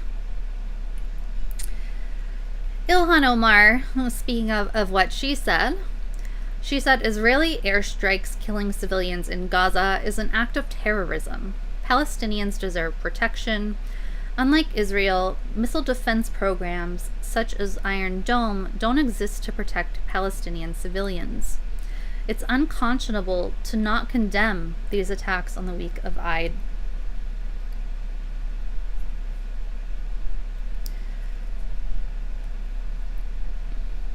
Here's what I was talking about with Netanyahu and why I'm very nervous about the news that the strikes have started back up again. Netanyahu, Israel increasing might and frequency of Gaza strikes, and this is out today. Speaking from rocket-battered south, Prime Minister says IDF has carried out hundreds of attacks on Hamas and Islamic Jihad, striking large number of high-quality targets. Warns Hamas will now be dealt blows that it did not expect. Israel will step up the rate and intensity of its attacks on terrorist targets in the Gaza Strip, Prime Minister Benjamin Netanyahu said on Tuesday, after 2 elderly Israeli women were killed and a massive barrage of rocket fire on the south of the country. So that's horrible. It's awful that those Israeli women were killed. I have just completed a situational assessment in the south with the defense minister, IDF chief of staff, and GOC Southern Command, said Netanyahu in Hebrew in a video posted on social media. We are in the midst of a campaign, the Prime Minister said. Since yesterday, the IDF has carried out hundreds of attacks on Hamas and Islamic Jihad in Gaza. We have taken out commanders, attacked a large number of their high-quality targets. It was concluded that we will increase both the might and the frequency of attacks, Netanyahu said. Hamas will now be dealt blows it did not expect, he said, referring to the terror group that rules Gaza. The Prime Minister said that the current situation required patience and a certain sacrifice from the people living in the South. And, he goes on and he says, the Iron Dome was overwhelmed, or that the rockets attempted to overwhelm the Iron Dome. The IDF has dubbed this the Operation Guardian of the Walls. Defense Minister Benny Gantz on Tuesday approved the deployment of some 5,000 reservist soldiers, including in the Southern Command, the Home Front Command, and Operations Directorate. The IDF also began placing artillery batteries and howitzer cannons close to the Gaza border, as well as deploying anti-drone measures in the south. So they're closing schools, and public bomb shelters were also opened in the Tel Aviv area. And they're limiting public gatherings, etc. So Netanyahu is out for blood here.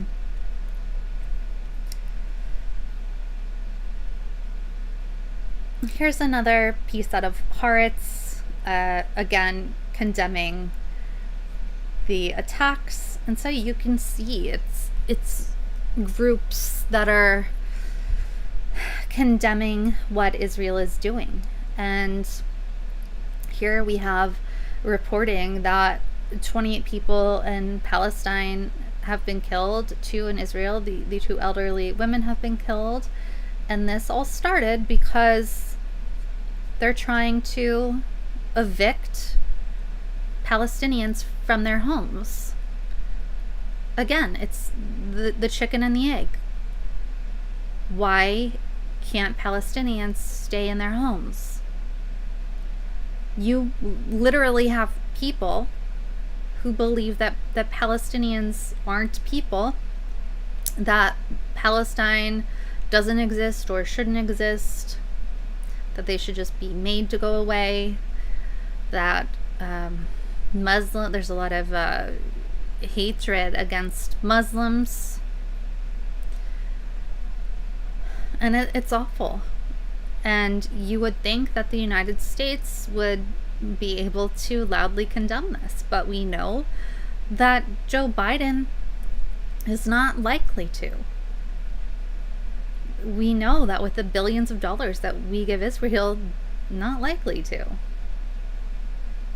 We have some voices standing against this horrible treatment of the Palestinians. Not enough.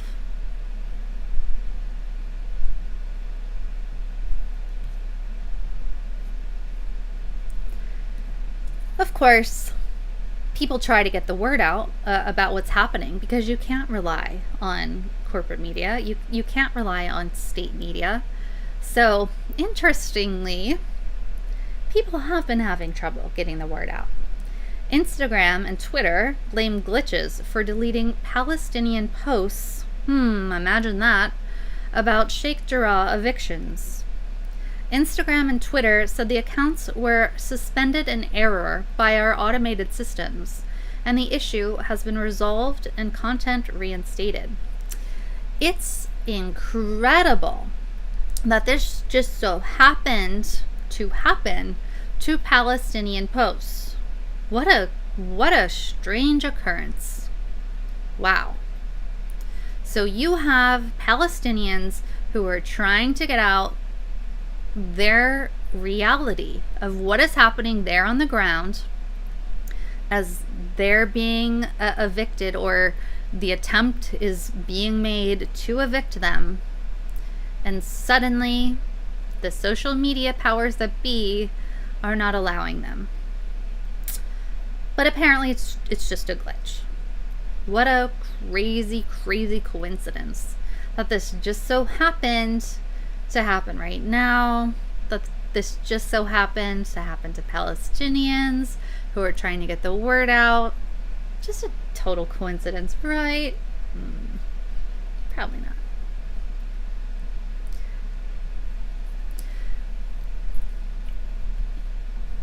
Instagram and Twitter have blamed technical errors for deleting posts mentioning the possible eviction of Palestinians from East Jerusalem, but data rights groups fear discriminatory algorithms are at work and want greater transparency. Palestinians living in the Sheikh Jarrah neighborhood claimed by Jewish settlers have taken to social media to protest as they face eviction, but some found their posts, photos, or videos removed or their accounts blocked starting last week. It came as a long-running legal case over evictions from homes in Sheikh Jarrah has fueled tensions in Jerusalem, where hundreds of Palestinians clashed with Israeli police on Monday. By Monday, I'm not sure how you pronounce this, excuse me if it's mispronounced, Amla, a nonprofit focused on social media, had received more than 200 complaints about deleted posts and suspended accounts related to Sheikh Jarrah. On Instagram, it was mostly content takedown. Even archives from older stories were deleted. On Twitter, most cases were an account suspension, said Mona Shaitia, an advocacy advisor at AMLA. Instagram and Twitter said the accounts were suspended in error by our automated systems, and the issue had been resolved and content reinstated. Instagram said in a statement that an automated update last week caused content reshared by multiple users to appear as missing, affecting posts on Sheikh Jarrah, Colombia, and U.S. and Canadian Indigenous communities. We are so sorry this happened, especially to those in Colombia, East Jerusalem, and Indigenous communities who felt this was an intentional suppression of their voices and their stories. That was not our intent whatsoever, Instagram said. Calls for clarity. But in a joint statement, AMLA, Access Now, and other digital rights groups called on Twitter and Instagram to use transparent and coherent moderation policies and be more open when takedowns happen. So additionally, others call for more clarity. One of those affected was Coup, a 25-year-old Palestinian journalist based in Turkey, who noticed last Thursday that some posts about Sheikh Jarrah from her Instagram archives were not loading. I restarted my phone and my Wi-Fi, but it was all still missing and Instagram was very slow, Kudre said. Some of her posts had been restored by Friday afternoon, but some, dating as far back as April and even as recently as Saturday, were still missing, according to screenshots from her phone. Some affected users received messages about violating community standards. So it goes on. It's not a coincidence. There's no way that this is a coincidence. There's no way that it's just an error and that it just so happened to affect Palestinians and indigenous communities. The fact that those happen on Instagram and Twitter, and it's just, do they think we're stupid? Do they think that we're just dumb and we're just gonna say, oh, okay, yeah, that makes sense. That makes total sense. No. We have to use social media. I mean, what are we gonna do? We have to go, and by we, I mean the collective we. We have to go where the people are. If we want to get the word out about something, we have to go where other people are. If Palestinians want people to know what's happening on the ground, they have to get the word out on Instagram or on Twitter, where people are going to see it. So if Instagram, Twitter decide to cancel their accounts or ban them or take down their tweets or their posts, what are they going to do? Well, they can complain about it. They can, fight it. That's what we had to do with YouTube. We had to say, why did you take down our 2020 compilation of reporting video saying that we were cyberbullying and harassing, which is not the case? And they said, oh, it was because India is having a COVID crisis. That's why we accidentally took your video down. It's like, what? That doesn't make any sense. What are you talking about? So they reinstated our video.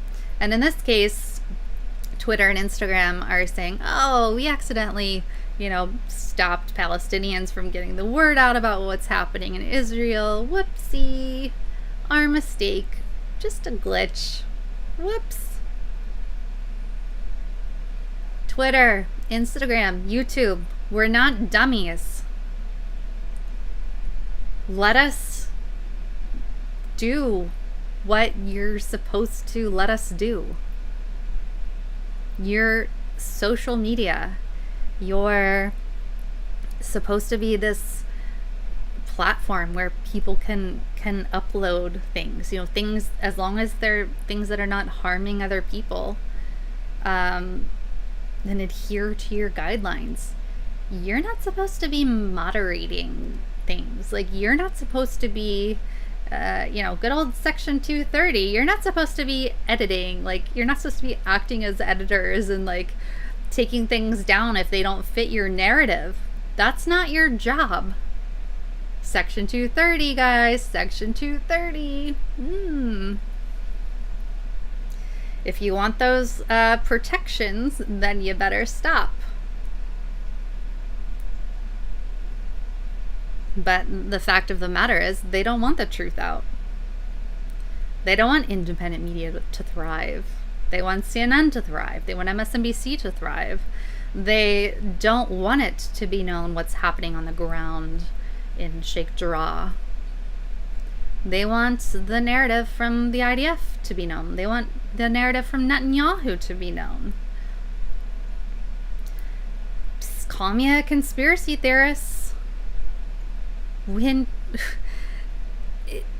There's a certain point when it's just too much. When Instagram and Twitter, who are not owned by the same companies, when the same thing happens at the same time and they use the same BS excuse to block Palestinians who are trying to post about Sheikh Jarrah, as Israel is attacking them and murdering children, that's on purpose.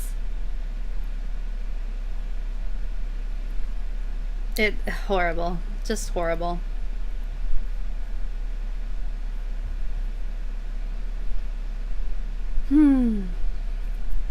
I wanted to close out this reporting. I found it interesting. This is out of Haaretz again. Jerusalem Day reminds me, Israel's extremists and fanatics are not my Jewish people. Israelis neglected by their government, war vets with PTSD, plus millions of Palestinians under occupation. All of these things are being swept under the rug, while we are being asked to celebrate. This is by Bradley Burston. There's a monster in my closet. Even in the dark, I can see the closet door bulging toward me. I close my eyes, but it doesn't stop. The rattling, the scratching, the sounds of furious pacing on the other side.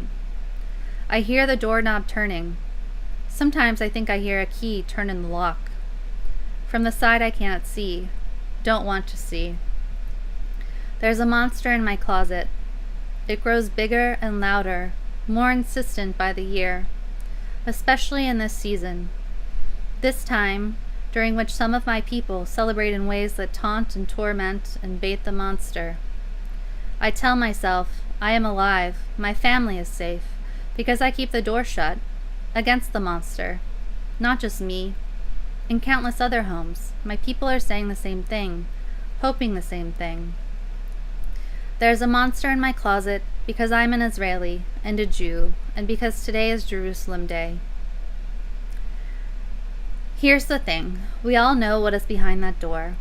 Stuck there along with the Hamas men sending firebombs slung from the helium balloons so that they can incinerate the crops and fields and homes of my family and friends next to the Gaza Strip.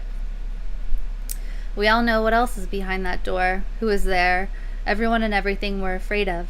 Not a monster, people with faces and names, and children and elderly people, displaced persons, people who are not allowed to belong, people for whom life, culture, identity, hopes, aspirations all intersect in the bitterness and longing and lacerations of exile.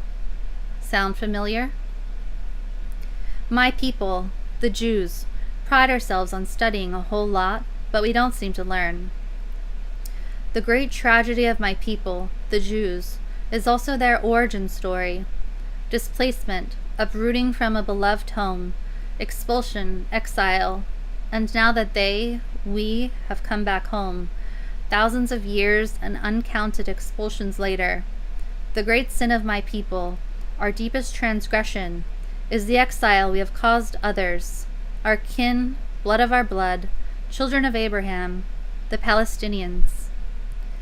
Who is behind that battered, splintering door this Jerusalem day?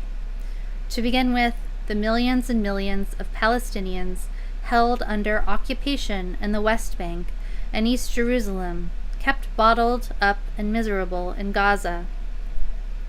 But where it comes to those behind the door, we fear our own as well.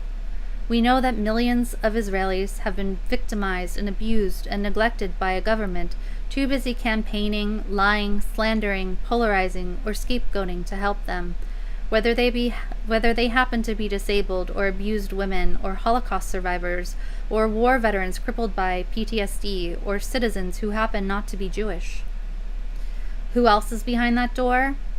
The settlement thugs seeking to expel and replace Palestinian residents of East Jerusalem's Sheikh Jarrah neighborhood. Jews, a choice selection of the Jewish people's hotheads and shitheads who have devised a way to have the state of Israel commit suicide. It is Jerusalem Day, and there's a flag march scheduled to tear apart my closet.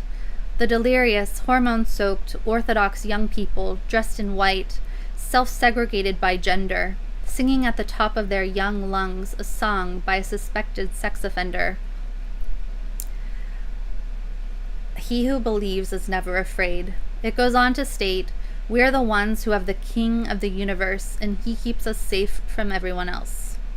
Am Yisrael, the people of Israel, will never give up, it continues, using a phrase which also means will never compromise. In other words, if you are in favor of compromise, if you are in favor of coexistence, democracy, equality over religious right supremacy, and suppression of non-Jews, you are not, in fact, part of Am Israel. Until I came to live in Israel, until it became the property of extremists and supremacist fanatics, I felt wholly a part of Am Yisrael. Not today, not on Jerusalem Day. These are not my people. Still, I am one who believes better days will come for all the children of Abraham here, Muslims and Christians, as well as Jews. Better days will come, even if it will be too late for me to see them, celebrate them, open that door wide. Until then, for me, Jerusalem Day will be a day of mourning. Today is Jerusalem Day. I am one of those who believes, and I am scared to death. That is Bradley Burston. And I think that it is beautiful, beautifully written, and just a good reminder that it's not the people. It's not the people doing this. It's the money, it's the state, it's the power doing this. So in our hatred for those who are doing this, those who are killing the children, those who are trying to evict people from their homes and their land. Let us not lose sight of the people. And yeah, I just wanted to and felt like I needed to highlight that, because I think that gets lost in all of this. Let me check in on all you love bugs. Make sure everything is okay. Also, I need to see if there is an update on Andrew Brown. 1 second here. 1 second, guys. Remember, Andrew Brown. Oops. Andrew Brown was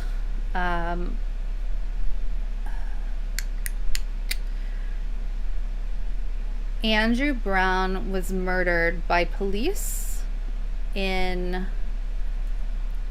Elizabeth City, North Carolina. They had a warrant out for his arrest. Here we go.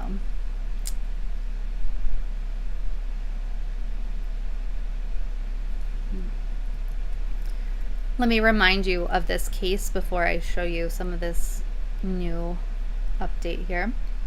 So, Andrew Brown, Elizabeth City, North Carolina, father of 7. Police had a warrant out for his arrest. This is a very small town, Elizabeth City, by the way. And police shot and killed him. Now, as police are wont to do, they lied about it. They lied about what they did. They lied about what Andrew Brown did, and they lied about what they did. So, through protests, family members were able to watch just 20 seconds of video of body cam footage, redacted body cam footage.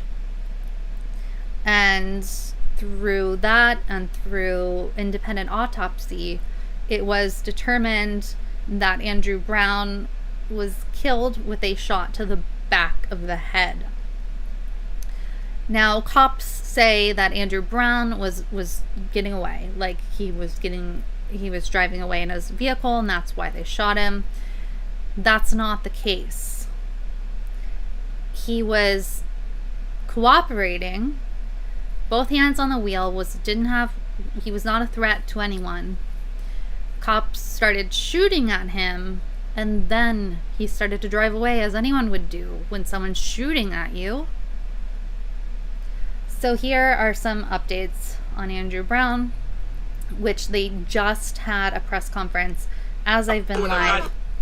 So here's an update. This is Josh Schaefer, Georgia reporter for the News and Observer.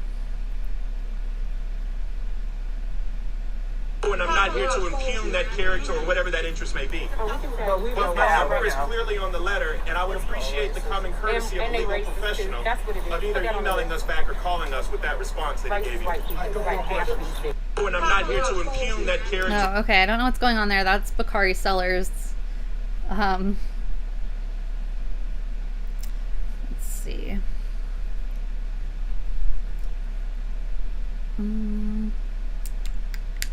Bear with me in real time here.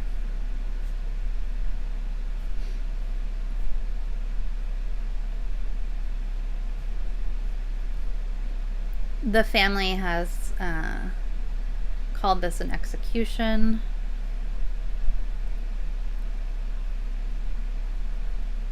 So that the family today was able to view some more of the footage today. And that was something the judge ruled. The public has not been able to see any of it. So this Mediaite article says, one of Andrew Brown Jr.'s family attorneys, Chantel Sherry Lassiter, stood by calling Brown's shooting an execution, saying he was trying to escape from police. The Brown family and attorney saw new footage of Brown's death behind closed doors on Tuesday. They saw roughly 20 minutes of the 2-hour-long tape. In April, the family saw a brief snipper of the body cam video. During the press conference afterwards, Lassiter called the shooting an execution. She stood by those comments on the Situation Room after seeing the additional footage. "I do stand by that characterization," she explained, "because he was shot in the back of the head as he was leaving the area. He was trying to escape gunfire.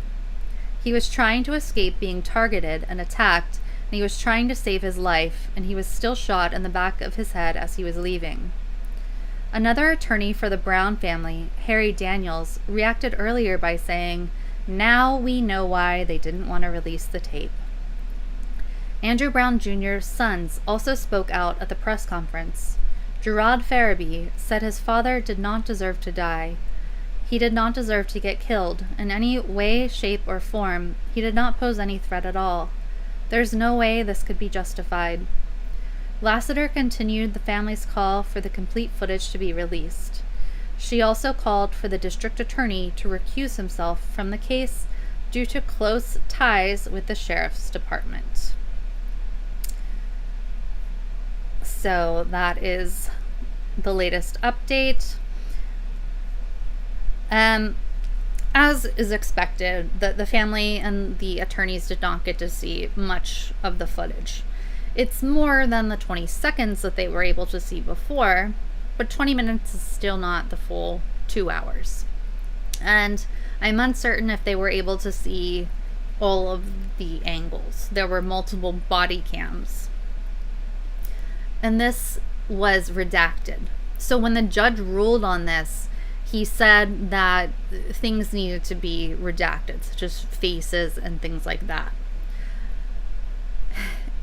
And the fact that this needed to happen, that things needed to be redacted, that it needed to be delayed for so long, is highly suspicious.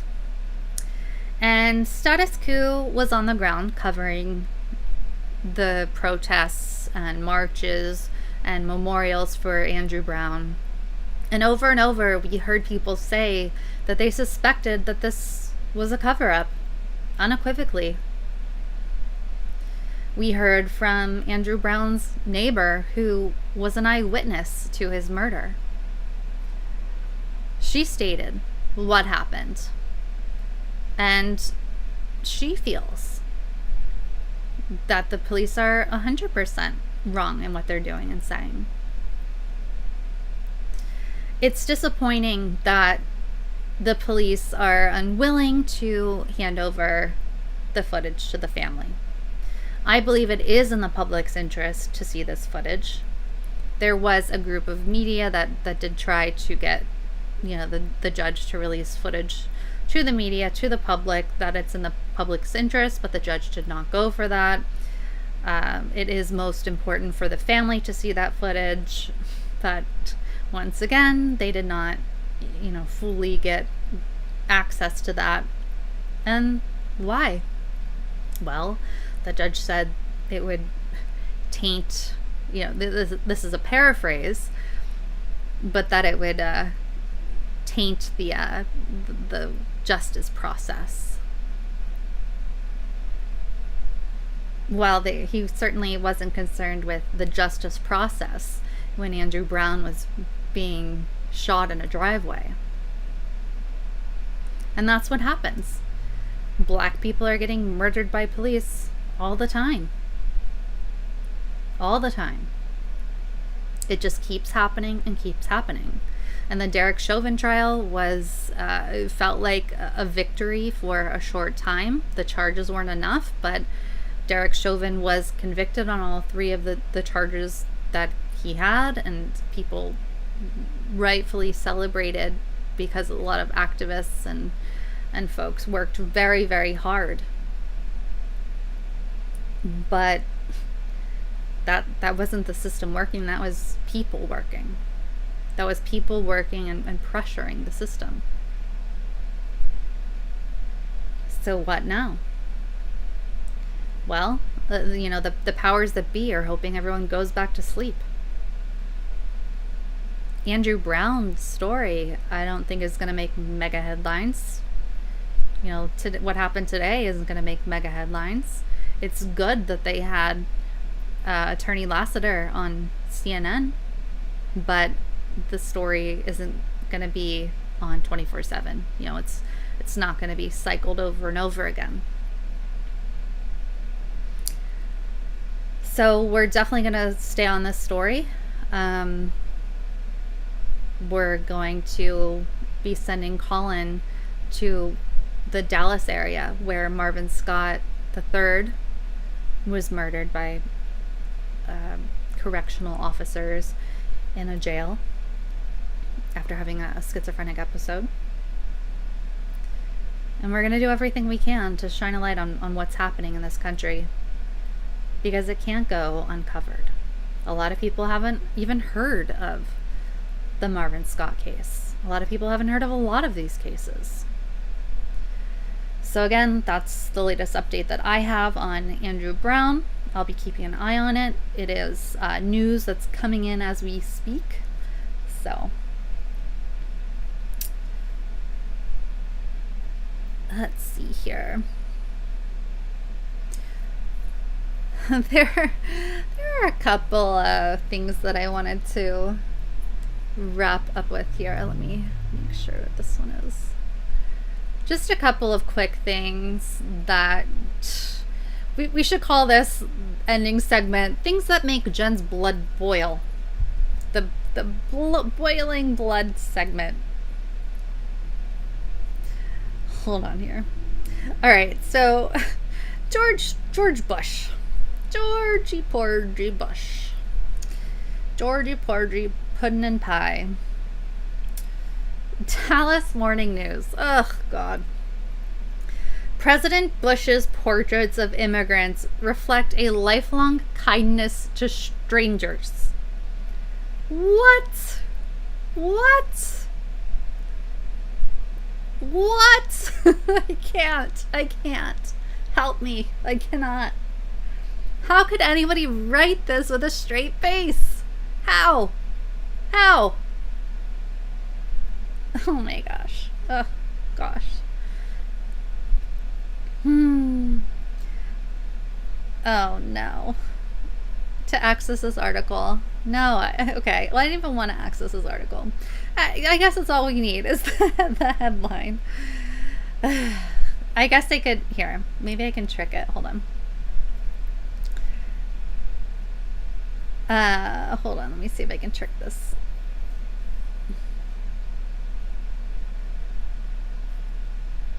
One second, guys. Instapaper. This works sometimes. Yes. Don't tell anyone my secrets, but Instapaper often works. Just a tip. President Bush's portraits of immigrants reflect a lifelong kindness to strangers. This is out of the Dallas News. It was my first wedding reception where there was where sawdust purposely placed on the dance floor. Apparently the grist makes it easier for guests to glide a jaunty Texas two-step. There I was in the stifling May heat of Midland, a fish-out-of-water Hispanic law student wearing an ill-fitting sport coat and oversized glasses. I was the only brown-skinned person in the room other than the waitstaff. Oh my gosh.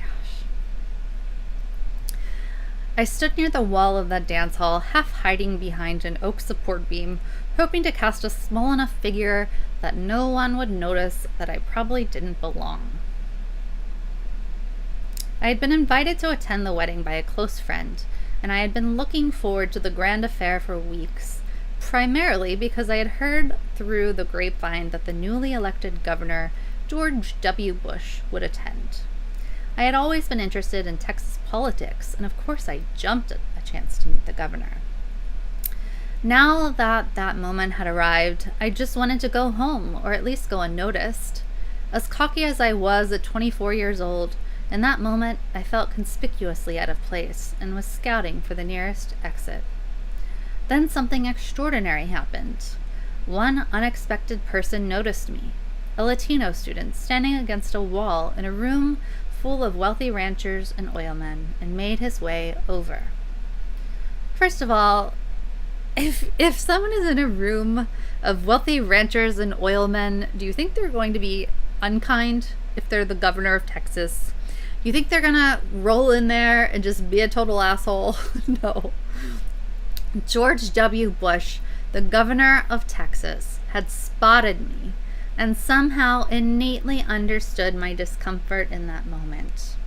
Across that dusty dance floor, through throngs of people exponentially more important than me, Governor Bush came right up to me, looked me square in the eye, extended his hand for a shake, and said, "Hello, young man. How are you this evening?"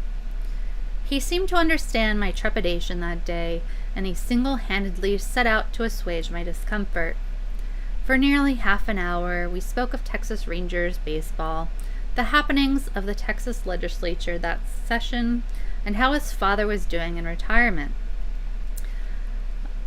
Did you talk about his father's role in JFK? Did you talk about his grandfather's role in the Nazis?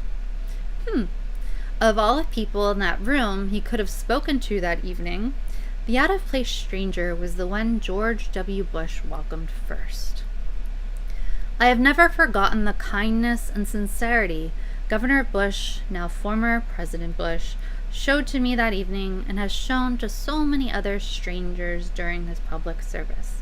Yeah, it was really kind how he lied about weapons of mass destruction and got us into a war all these decades and bombed so many people, so many brown people. Really nice. It comes as no surprise to me that during and after his presidency, he has championed reasonable yet compassionate immigration reform. Yeah, that's what I think of when I think of good old W. The former president's new book, Out of Many, One, Portraits of America's Immigrants, is an eloquent paean to the millions of Americans who have struggled and persevered to become citizens of this great country. Oh, gosh. Oh, my gosh. Oh, my gosh. Unfortunately, many of today's political leaders are more interested in demonizing immigration for political gain rather than praising its virtue. His paintings strengthen our resolve to love our neighbors as we love ourselves, as Christ taught us. No, he's comparing George Bush to Christ. I don't expect the nation's politics to magically return to that of the Bush administration. What? Ugh. Nor do I hear the former president advocating for open borders, amnesty, or anything radical. I am simply hopeful that my fellow Americans will follow the former president's example and see the beauty and strength in their immigrant neighbors. As the good book says, and as Governor Bush exemplified personally to me so long ago, let us welcome the strangers. By Jason Villalba. Jason Villalba. I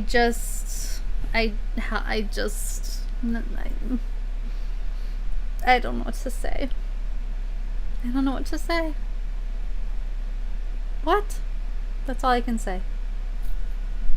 What do you say to that? Like, I have so many psychological, like, yeah, I want to know this, I have so many questions. What is that guy thinking? Like, first of all, does he believe those things? Or is he like pushing an agenda? Or is it like, was he doing a favor for someone?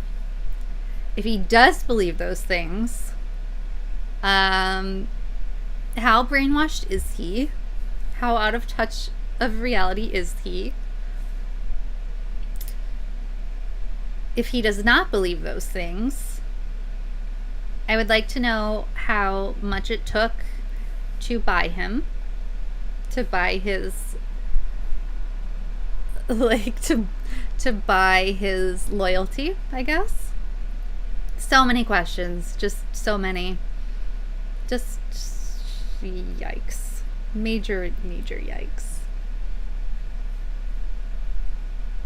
Super yikes. This one goes back to, it sort of goes back to the Yang thing, although Yang kind of got this question right. So these are two others running for mayor of New York City. At Ray for mayor and at Sean Donovan, New York City, both think a home in Brooklyn costs $100,000. That's bananas. I think probably a 3-year-old knows that a home in Brooklyn does not cost $100,000. I don't even think some of the more rural areas around me, I think you'd be hard pressed to find a home for $100,000 even in the very rural areas around me. Like, that's really low.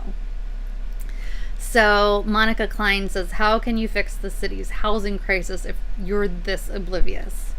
Mara Gay, I believe she writes for the New York Times, says, thanks. Do you happen to know what the median sales price for a home is in Brooklyn right now? In Brooklyn, huh? I don't know for sure. I would guess it is around $100,000. Mara Gay says it's $900,000. Median home, including apartments? Mara Gay says, thanks, and just answer this to the best of your ability, obviously. What is the median sales price for a home or apartment in Brooklyn?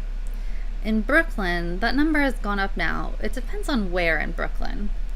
Just average for the borough, the median. It's got to be somewhere in the $80,000 to $90,000 range, if not higher. Mara Gay. The median sales price for a home in Brooklyn is $900,000. How out of touch are these people? It's like that Arrested Development, which I love, where she goes, how much could a banana cost, Michael? $10? It's exactly like that. Like, you've got to be so out of touch with just being an average American to think that you can buy a home for $80,000 in Brooklyn. So these are the people who are trying to run and win in New York City. These politicians are purporting to be in touch with the people and what the people need. By the way, Yang did get pretty close. I believe his answer was 800,000 or something like that.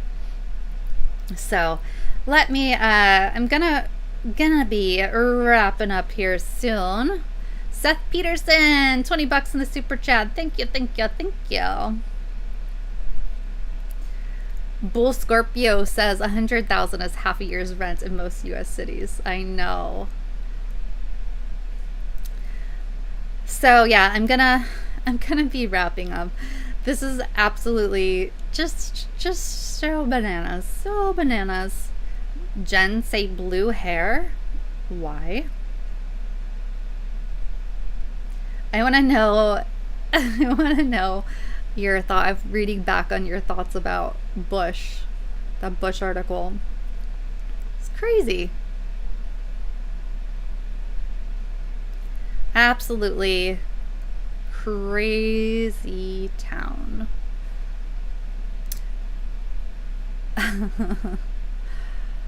Yeah, good Lord, I'm gonna vomit. Mrs. Carter says romance story. Yeah, it does read like a romance story. Like he fell in love in that moment and never let go. Jean-Luc de Jusman, Obama drone strikes kids. Yeah, Obama's drone strikes were horrible.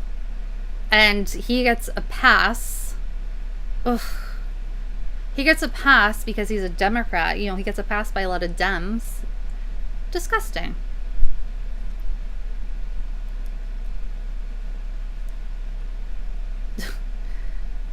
I'm going to say it again.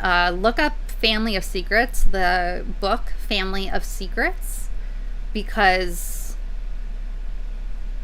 that... No, Will, I did not dye my hair. It's just brown. Family of Secrets. It's a book about the Bush dynasty, and you will see that the Bush fam is even grosser than you ever suspected. I shall not be dyeing my hair blue.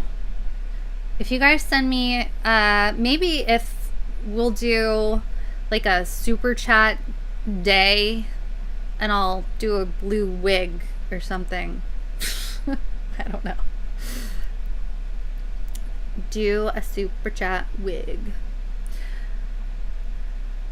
Chris Wynn, I see a lot of books, Jen. How many JFK books did you read while in quarantine? So here's the awful truth. I haven't been able to read like physical books while in quarantine because long hauler COVID has messed up my ability to focus on print.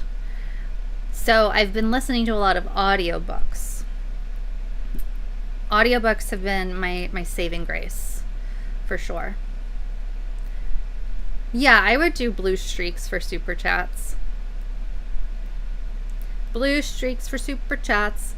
Yeah, so audiobooks I've done. I'm actually, I don't know if you can see it. This one, can you guys see this? Mary's Mosaic. You can see a little bit of it. Mary's Mosaic I'm listening to on audiobook right now about Mary Mayer. This is really interesting. She was JFK's mistress for the last 2 years. They knew each other for a long time, but she was JFK's mistress for the last 2 years, and some people think that she was part of his awakening, and that it was one of the reasons that he had to go, like that people wanted to kill him. Like, that's speculation, but she ended up being murdered after him. And Mary's Mosaic, her name's Mary Mayer, Mary Pinchot Mayer. Yeah, so she ended up being murdered after him. And Ben Bradley, you know, the old Washington Post guy. So Mary kept a diary, and so she kept like a lot of the things she would write about JFK, but she gave instructions to a friend to get rid of it, or it might have been her sister to get rid of it. And so when she ended up dead, her sister, I'm trying to get my facts straight. Anyway, Ben Bradley ended up in the mix, and he gave it to a spook who took it and got rid of it. So he said that it was destroyed, but there probably is, like, they probably made copies of it. So Ben Bradley, you know, knows where the bodies are buried, so to speak. So I think that's fascinating. And by the way, they blamed and captured a black man, blaming, like, the first black man they saw, they blamed for Mary's murder, and they had no evidence. They held him for a year, and then they had to let him go because there was literally no evidence.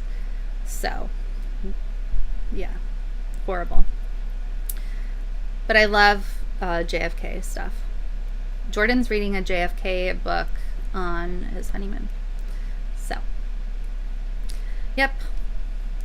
All right, guys, I'm gonna go. I've been live for quite a while. I do urge you, if you are at all able to, YouTube has tanked our income, and we now have upped our staff, so to speak, with Colin. So with all the YouTube shenanigans, with them taking down our videos and us having to go back and forth with them, if you're able to at all, GoFundMe.com/statuscoup, GoFundMe.com/statuscoup. You can also find all of the links from today in this link, this weeklet that I'm about to pop in the chat here. There you go, the weeklet. And I'm going to be doing that all the time because I think that they're so helpful, these weeklets. So yes, they're having a great time. Cast is one I haven't been able to read, but it's about like the way that different castes like affect our society, like the way that we view people, the way that we treat people, and different races, different basically like different like levels of people. It's but I haven't read it yet, so I can't speak too much on that yet. Yes, Chris Wynn, Colin put in his 2 weeks notice, and he's with us now. We don't technically have like full-time employees because we don't have benefits or anything, so everyone is an independent contractor. So that is how it works, but we're growing. It's good. Omar, thank you. Thank you. Sylvia, yes, he loves to read. He's also listening to podcasts and things like that, but he's doing a lot of stuff, a lot of cool stuff. I would pull it down, but it's like under it's under Bernie, it's under things. The book. It's supposed to be very, very good. So yeah. Create ComTube.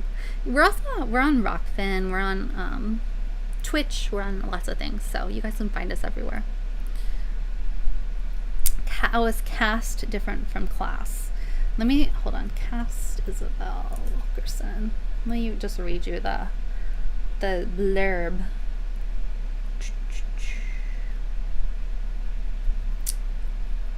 So here's what it says, since you guys are interested in this book.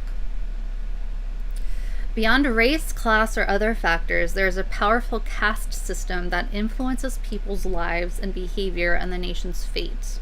Linking the caste systems of America, India, and Nazi Germany, Wilkerson explores 8 pillars that underlie caste systems across civilizations, including divine will, bloodlines, stigma, and more.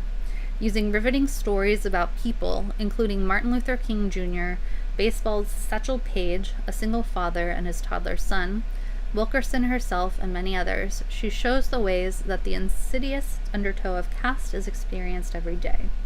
She documents how the Nazis studied the racial systems in America to plan their outcast of the Jews. She discusses why the cruel logic of caste requires that there be a bottom rung for those in the middle to measure themselves against. She writes about the surprising health costs of caste and depression and life expectancy and the effects of this hierarchy on our culture and politics. Finally, she points forward to ways America can move beyond the artificial and destructive separations of human divisions toward hope in our common humanity. So it comes highly recommended. So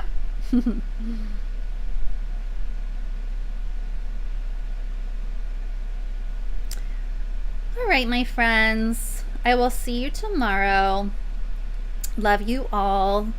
Text COUP to 370-370 so you're notified when we go live, and go to statuscoup.pub/us to keep up with everything. We are on Cash App now, by the way. Cash App. make sure I have it right, which is fun.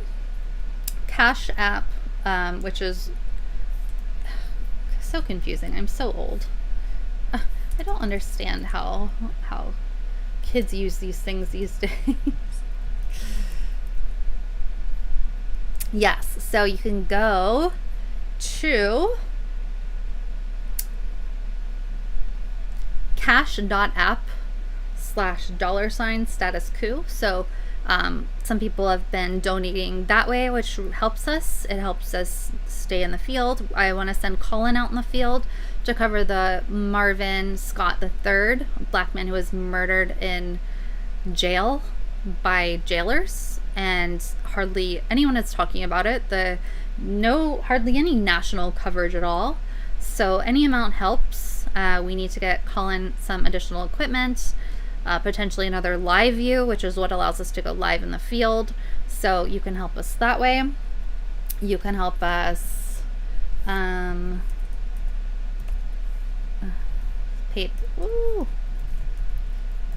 you can help us at paypal.me/status coup,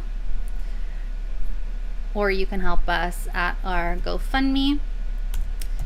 You can tell I'm getting tired because I can't type. My goodness. GoFundMe.com/status coup. Ooh, thank you, Al. Wonderful, wonderful. So, you can also see the update about what happened to our YouTube video. So you can help us out in so many ways, and it really helps us. If you want to make sure that you don't miss any of our social media links or anything at all, you can go to statuscoup.pub/us. And all of our links, including our email, so you can contact us, is right there. Everything right here, statuscoup.pub/us. Alrighty, my friends, I'll see you tomorrow. Bye-bye.